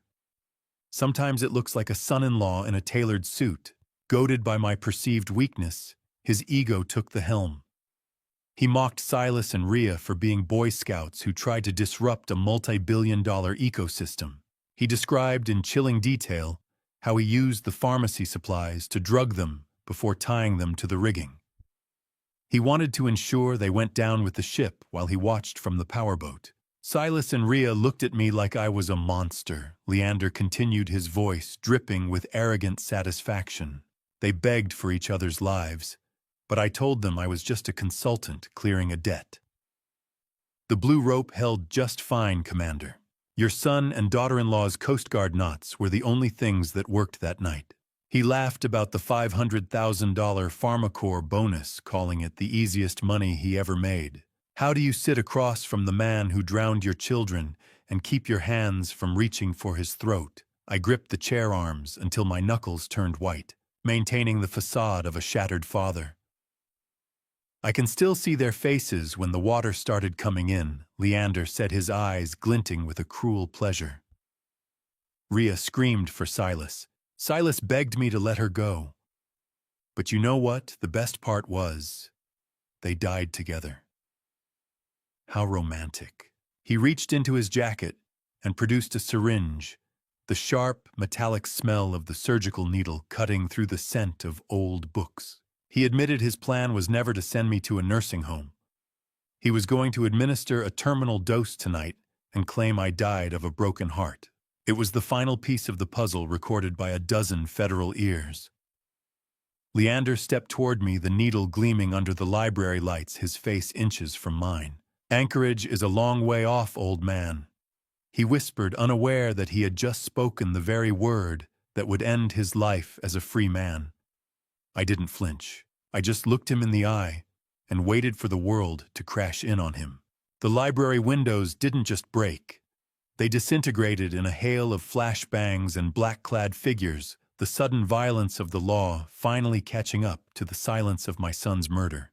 I didn't flinch as the blinding white strobe of the diversionary charges turned the room into a fragmented nightmare. Leander's hand froze mid-air, the needle trembling, as his predatory arrogance dissolved into a stuttered, animalistic panic. Federal agents swarmed through the shattered glass, their commands a guttural roar that drowned out the acrid smell of gunpowder and floor wax. Agent Thorne led the stack, moving with a controlled ferocity I remembered from our days on the water. He didn't just detain Leander. He slammed him against the mahogany desk where the man had just been bragging about the easiest money he ever made. "Get on the ground." Thorne bellowed, the sound of metal meeting wood echoing through the ward. Leander dropped the syringe as if it had turned into a viper, his hands flying up, while red laser dots danced across his expensive silk shirt. "Thane, tell them." He shrieked, his voice cracking into a pathetic weeping wreck. "Tell them it was a joke." I stood perfectly still, a ghost in the middle of a hurricane, watching the man who had tied my son to his own ship crumble into nothing. An on-site technician moved toward the fallen syringe, his eyes widening as he ran a quick field scan. "Commander," he said, his voice tight with disbelief, "this isn't a sedative. It's a concentrated dose of the cellular serum." Leander hadn't just intended to kill me. He wanted to execute me with the very miracle Silas had died to protect. Silence is the loudest sound in a room full of handcuffs. It settled over the library as a second team marched Alara through the door. They had intercepted her at the perimeter gate, and the metallic clicking of heavy-duty zip ties around her wrists was a sound that cut deeper than any knife. Her mask of clinical detachment had shattered into a wild, manic terror.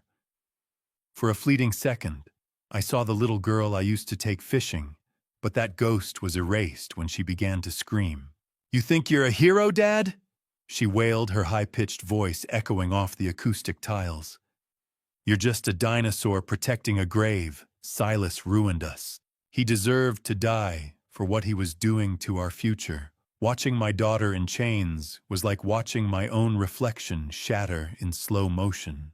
The betrayal was complete, a total moral collapse, recorded on every microphone taped to my skin.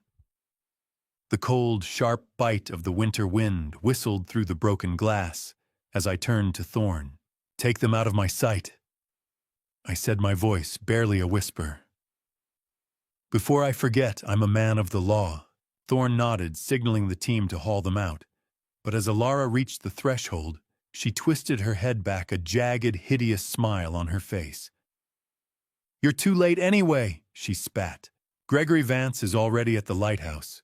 He's probably tucking your little miracles in right now." I looked at Thorne, the color draining from his face, as his radio crackled with a frantic distress signal. The secure location was no longer secure.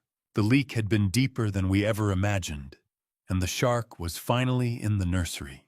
The smell of industrial bleach and recycled air always felt like a funeral shroud, but as I sat behind the reinforced glass, it was the sight of my daughter in orange polyester that finally broke the last of my maritime resolve.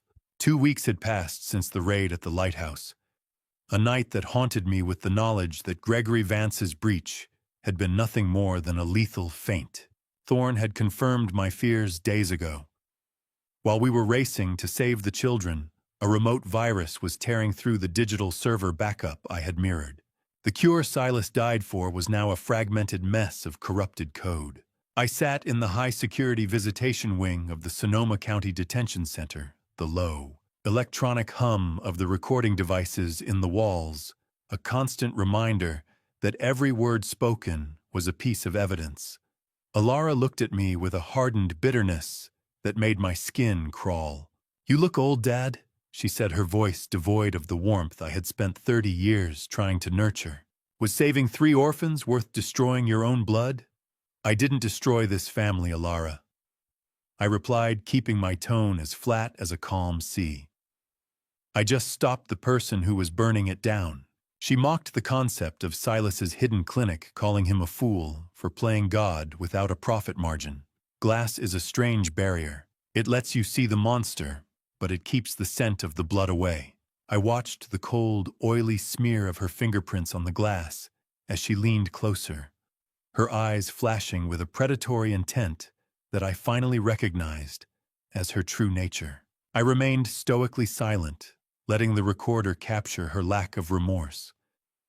Just as I prepared to stand and end the session, She stopped me with a single, slow movement. She placed her hand against the glass over her abdomen, her expression shifting into something sickeningly triumphant. "I'm pregnant, Dad," she whispered. 12 weeks. If I go to prison for life, your only grandchild grows up in the system." The news hit me like a rogue wave, a sudden sharp kick of adrenaline that left me breathless. "You're using a life that hasn't even begun to pay for the ones you took." I said, the bitter taste of jailhouse coffee rising in the back of my throat. How many generations of garrisons have to pay for the sins of one afternoon in the fog? I walked away from the booth without looking back, my boots echoing on the linoleum like a death knell. I climbed into my truck, the rhythmic thumping of the heater fighting the January chill as I sat in the parking lot. I pulled up the audio from the session, intending to verify the recording for Thorne, but as I reviewed the tape, I heard something the room's ambient noise had nearly buried. Alara had been whispering into a hidden wire of her own, a desperate confession to a district attorney she'd been dealing with for weeks. She had been preparing to flip on Leander long before I ever breached the lab. I listened to the tape again, the sound of Alara's secret deal crackling through the speakers, and I realized that in a family of sharks, I was the only one who hadn't learned how to bite until it was too late.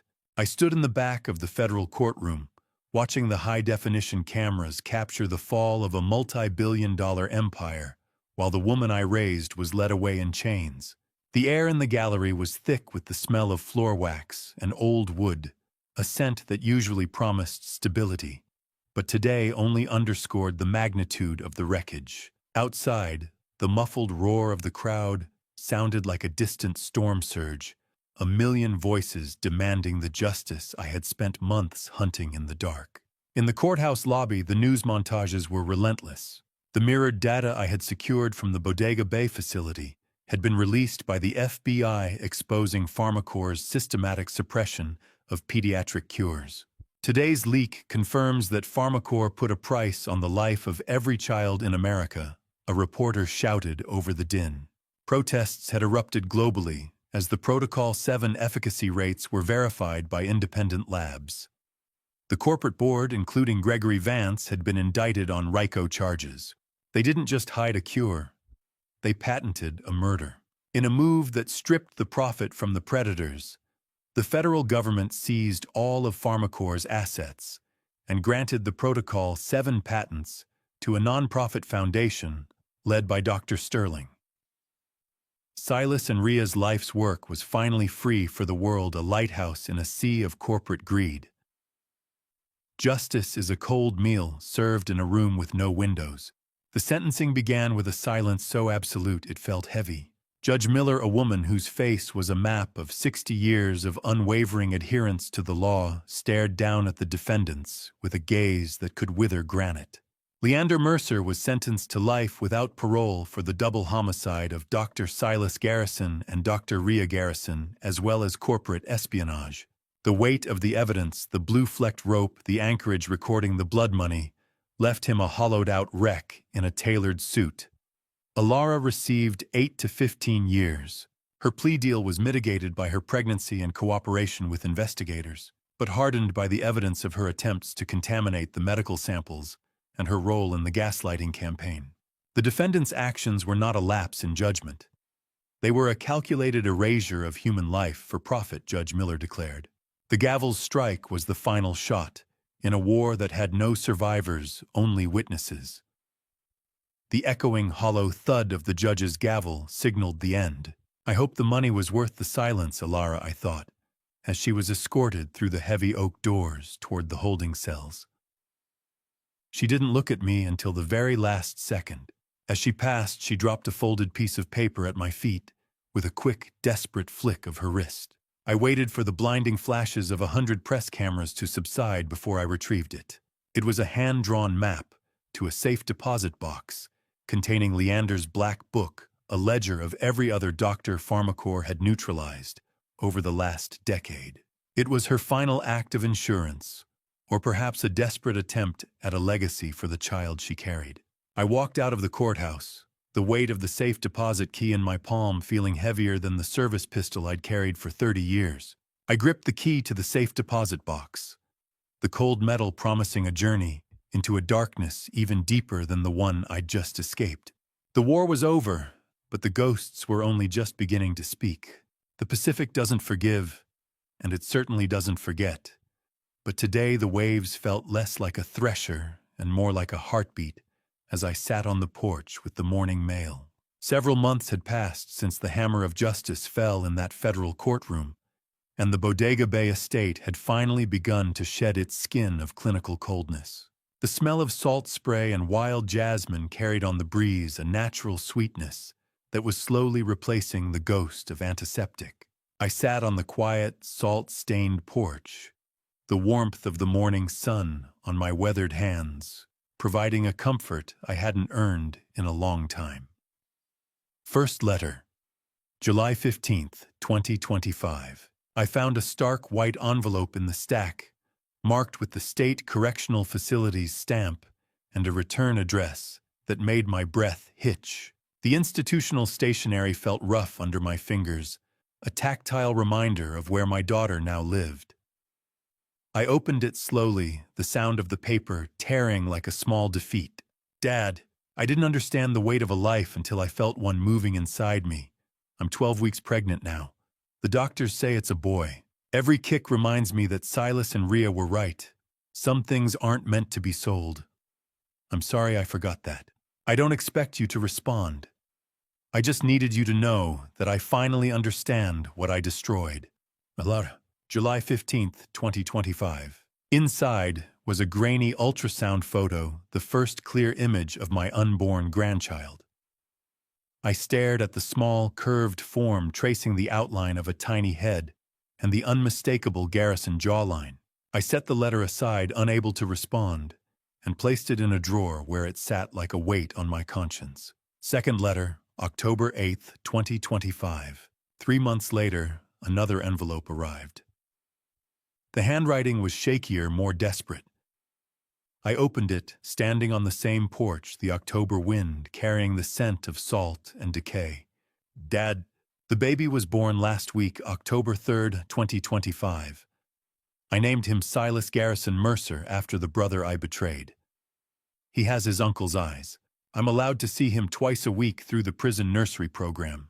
He's healthy, and I'm grateful for that mercy, even if I don't deserve it. The nurses say he's strong like his grandfather. I don't know if you'll ever want to meet him, but I needed you to know he exists. He has his uncle and aunt's strength already. Will you meet him someday? Alara, October 8th, 2025. A photograph fell from the envelope, a newborn wrapped in a simple white blanket, his tiny fist curled against his cheek. His eyes, Silas's eyes, staring into the camera with an unfocused wisdom. I looked at those eyes and felt my resolve waver a crack, forming in the wall I'd built around my heart. But I still couldn't bring myself to reply. I placed the photo next to the first letter, creating a small shrine to a relationship I didn't know how to repair. The dead don't need apologies. The living need a reason to stay that way. The realization hit me with a profound sense of responsibility. I couldn't save my son and daughter-in-law, and I couldn't save my daughter's soul from the choices she made, but I had been given a third chance to protect the bloodline. You're going to have a better name than the ones we left behind, little one. I whispered, my voice thick with a dawning hope. The storm is over. Now we just have to learn how to walk on the shore. The rhythmic, soothing sound of the tide going out seemed to echo my own internal shift. I made a silent vow that this child would grow up knowing the truth of Silas and Rhea's sacrifice, rather than the shadow of Leander's debt. I turned the photo over to look for a date, but my eyes landed on the single line Alara had written in a careful, trembling script on the back. It was the name she had chosen for the boy, Silas Garrison Mercer, October 3rd, 2025. I turned the photo over and saw my son's name written in my daughter's hand, and for the first time in a year, the fog in my chest finally began to lift. I looked out at the horizon, accepting the burden of a complicated future, ready to be the grandfather my son and daughter-in-law would have wanted me to be. I was kneeling in the dirt, the smell of garden mulch and fertilizer filling my lungs, when the mail carrier's truck slowed at the gate, a sound that usually meant bills, but today carried the weight of fresh ghosts. The damp earth of the Bodega Bay estate was a grounding force, a reminder that life continues to churn even when the heart is stalled. I wiped my hands on my canvas trousers and walked toward the mailbox, the distant, mournful cry of a seagull over the cliffs punctuating the heavy silence of the late December afternoon. Third letter. December 24th, 2025. The envelope was thicker this time, arriving on Christmas Eve. I sat on the porch steps, the rough wood biting into my thighs as I tore the paper open with trembling fingers.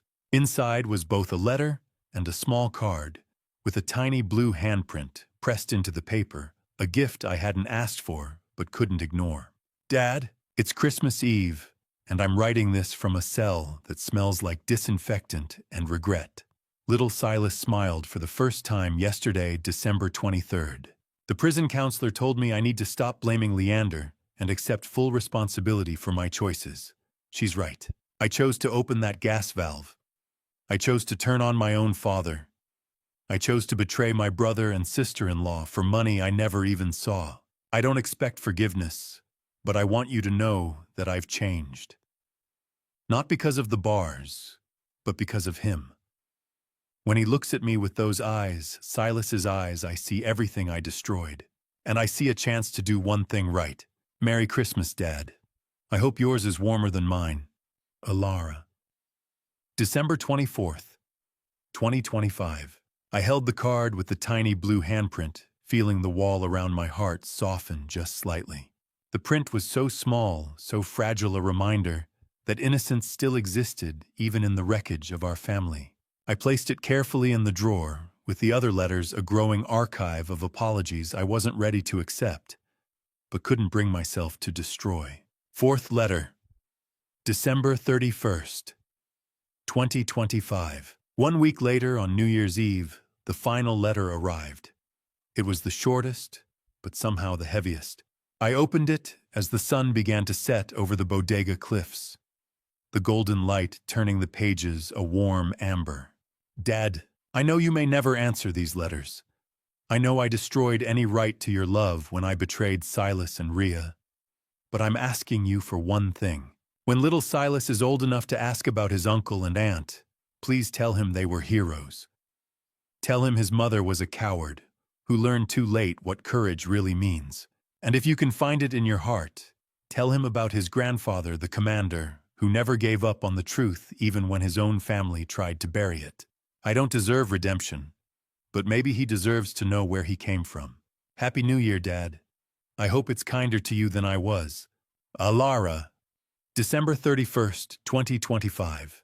I sat on the porch steps on January 2nd, 2026, and opened all 4 letters together, spreading them out in chronological order on the weathered wood. I read them in sequence from the first ultrasound photo to the final plea for my grandson's future. For the first time since the funeral, I wept not just for Silas and Rhea, but for the daughter I had lost to greed and the grandson I had yet to meet. The house is too quiet for a baby. It's too full of the dead. I moved to place the letters back in their envelopes, but as I adjusted the cheap plastic frame I'd grabbed from the drawer months ago, I noticed a slip of paper tucked into the backing of the ultrasound photo. It was a small handwritten note in Silas's precise script, a coded message I had missed during the initial audit months ago. It was a set of coordinates and a bank routing number for a trust Silas had established before the accident. He knew. He had known Alara was pregnant before he died, and had already built a fortress of financial protection for this child. I stared at the infant's tiny clenched fist in the photo, and realized the true battle for Silas and Rhea's legacy wasn't fought in a lab or a courtroom. It was starting right now. In a nursery I wasn't prepared to build. I stood up, the melancholy of the morning replaced by a familiar, disciplined resolve. It was time to go back to the facility and claim what was mine. How do you write a letter to a woman who tried to turn your home into a gas chamber when she's the only gatekeeper to the boy who carries your son's face? I sat at Silas's heavy mahogany desk. the absolute ringing silence of the estate's high-tech library pressing against my ears like the weight of deep water. A blank sheet of heavy bond paper lay before me, mocking the decades of command decisions I had made without a second thought. I picked up the fountain pen, and the rhythmic scratch of the nib on the page sounded like a keel scraping against jagged rock in a blind fog. Before I began to write, I reviewed the decrypted files one final time. I discovered a hidden page at the very end of the neutralization order that I had somehow overlooked. It was a cold, clinical directive to protect the garrison bloodline at all costs if the parents failed. Pharmacorp hadn't just wanted to kill Silas. They viewed his unborn son as their ultimate intellectual property, a living patent they intended to harvest and control for the next generation. This child was the final prize in their twisted corporate balance sheet. "I will take the boy, Alara," I wrote, my hand steady with a blunt maritime honesty. "Not because you asked, but because he deserves a name that isn't a prison sentence." I made the terms of our future clear. The clinic stays closed, the research remains with the foundation, and the boy stays with me. I sealed the envelope, the sound of the adhesive sticking feeling like the final locking of a steel bulkhead before a massive world-altering storm. A pen is a small thing to hold when you've spent a lifetime holding the wheel of a heavy cutter in a gale. It carries a different kind of weight, one that doesn't just navigate the waves, but shapes the shore. I walked out of the house and down toward the edge of the cliffs, the salt-heavy wind whipping through my gray hair and stinging my eyes with the spray of the Pacific. I stood there for a long time, watching the rhythmic, thunderous crash of the tide against the rocks below, near the dark spot where the blue-flecked rope had once held fast. Peace isn't the absence of war. It's the presence of a better reason to fight. I realized then that my thirst for vengeance had finally evaporated, replaced by a quiet, predatory, protective instinct that was far more dangerous to my enemies. I wasn't the same man who had first turned that brass key months ago.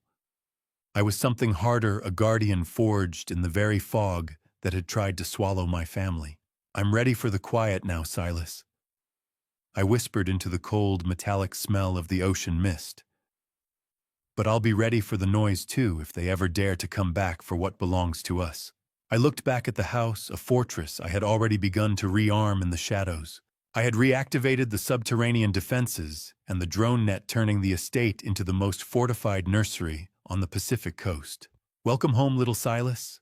The thought was a warm, heavy anchor in my chest.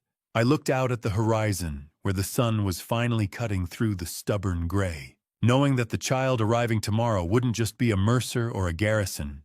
He would be the storm that finally cleared the air for all of us. I turned my back to the sea and walked toward the gate, ready to meet the future on my own terms. I pressed my hand against the cool glass of the command center's main display, watching a constellation of blue dots ignite across the globe, each one representing a clinic where my son and daughter-in-law's stolen miracle was finally being given away for free. The data scrolling across the screen told the story in numbers: 150 children treated across 30 international sites in just 6 months since the Foundation's official opening.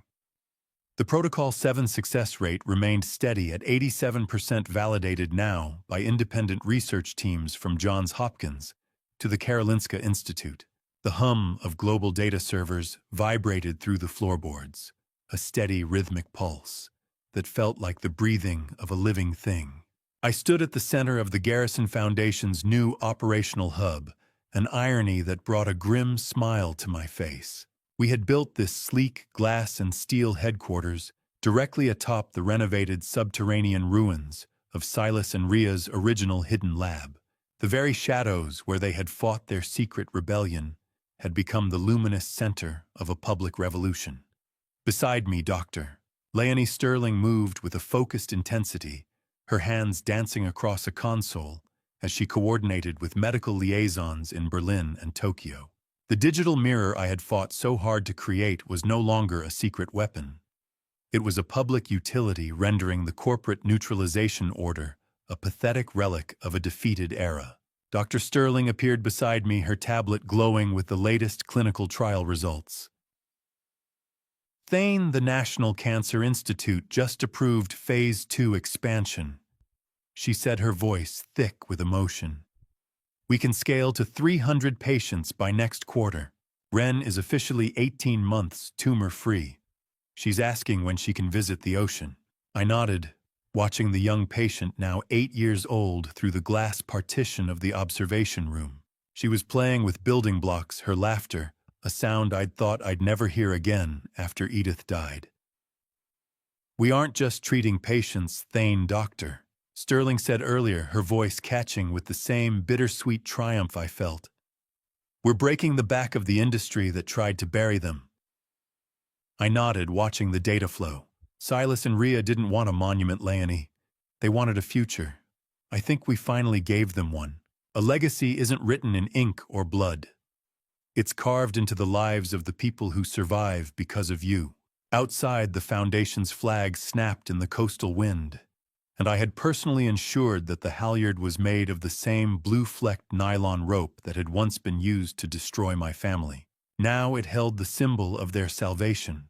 I left the hum of the servers behind, driving out to the secluded cliffside cemetery, where Silas and Rhea lay side by side. The rhythmic, soothing roar of the Pacific followed me up the path, a constant companion that no longer sounded like a threat. I carried a heavy physical copy of the Foundation's first annual report and a laminated photo of baby Silas. Kneeling in the grass, I felt the cool, grainy texture of the granite headstones beneath my palms as I cleared away the salt-encrusted lichen and fresh cemetery lilies.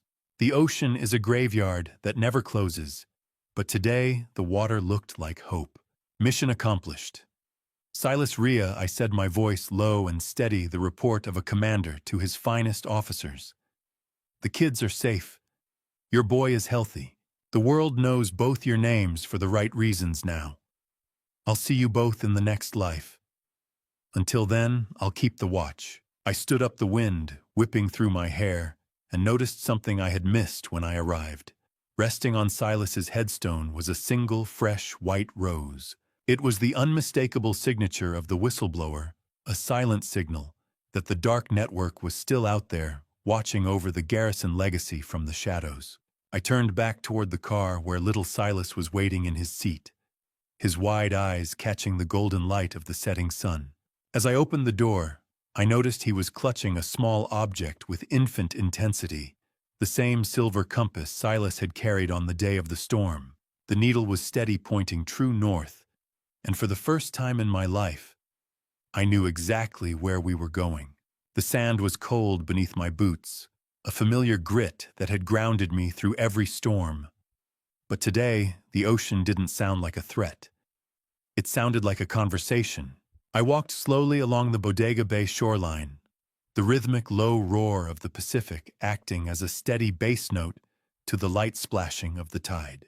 Little Silas, now a toddler with the garrison jawline and a quiet, watchful intensity in his blue eyes, clutched his father's silver compass as if he already understood the weight of the heading. I carried him for a while, pointing out the way the orange and violet hues of the Sonoma sunset danced across the whitecaps. The smell of salt spray and damp kelp was thick in the air, a scent that once reminded me of loss, but now only spoke of endurance. The water takes what it wants, little one, I said softly, my voice carrying the calm authority of a man who had finally seen the end of a long campaign. But it always leaves something behind on the shore. I watched his small fingers trace the cold silver weight of the heirloom compass, the needle vibrating slightly before settling true north. I had recently finalized the paperwork to deed the entire Bodega Bay estate to a specialized trust. It was no longer my fortress. It was now a permanent sanctuary for the survivors of Protocol 7, ensuring the land that saw so much blood became a home for the children Silas and Rhea had died to save. Forgiveness is a slow tide. It doesn't happen all at once, but eventually the jagged edges of the rocks are worn smooth. I felt that smoothing now, a deep reconciliation with the man I had been and the man I had to become. Steady as she goes, I whispered as I set the boy down on the cool, shifting texture of the wet sand. You've got the helm now. He didn't stumble. He simply stood there watching the waves with a reflective depth that mirrored his namesake. I reached into my pocket and pulled out my old Coast Guard commander's coin, the metal worn smooth by years of nervous habit. It represented a lifetime of following orders of tactical rigidity and of a war that had finally reached its conclusion. As the sun dipped below the horizon, casting a final brilliant flare of gold across the water, I tossed the coin into the deep. I watched it vanish into the foam, a final resignation from my role as a soldier of the past, so that I could finally be a shepherd for the future. I didn't feel the loss of it. I felt the lightness of a mission completed. The silence that followed wasn't the empty kind that had haunted my house for years. It was a ringing, vibrant peace. I reached down and took the boy's hand, holding the compass that once belonged to both his father and mother, and together we turned away from the water to walk home carrying their legacy forward. I stood at the water's edge, the compass needle in the boy's hand, settling true north, and realized that for the first time in my life, I wasn't waiting for the storm. I was simply standing in the light. The cycle of the tides would continue, but the garrison legacy was no longer a story of secrets and shadows. It was a heading clear and unwavering cut into the horizon. The boy looked up at me, his small voice barely audible over the waves. "Grandpa, where are we going?" I smiled, the first genuine smile in what felt like years, and knelt down to his level. "Home, little Silas. We're going home. And tomorrow I'll tell you all about your father and mother, the two bravest people I ever knew."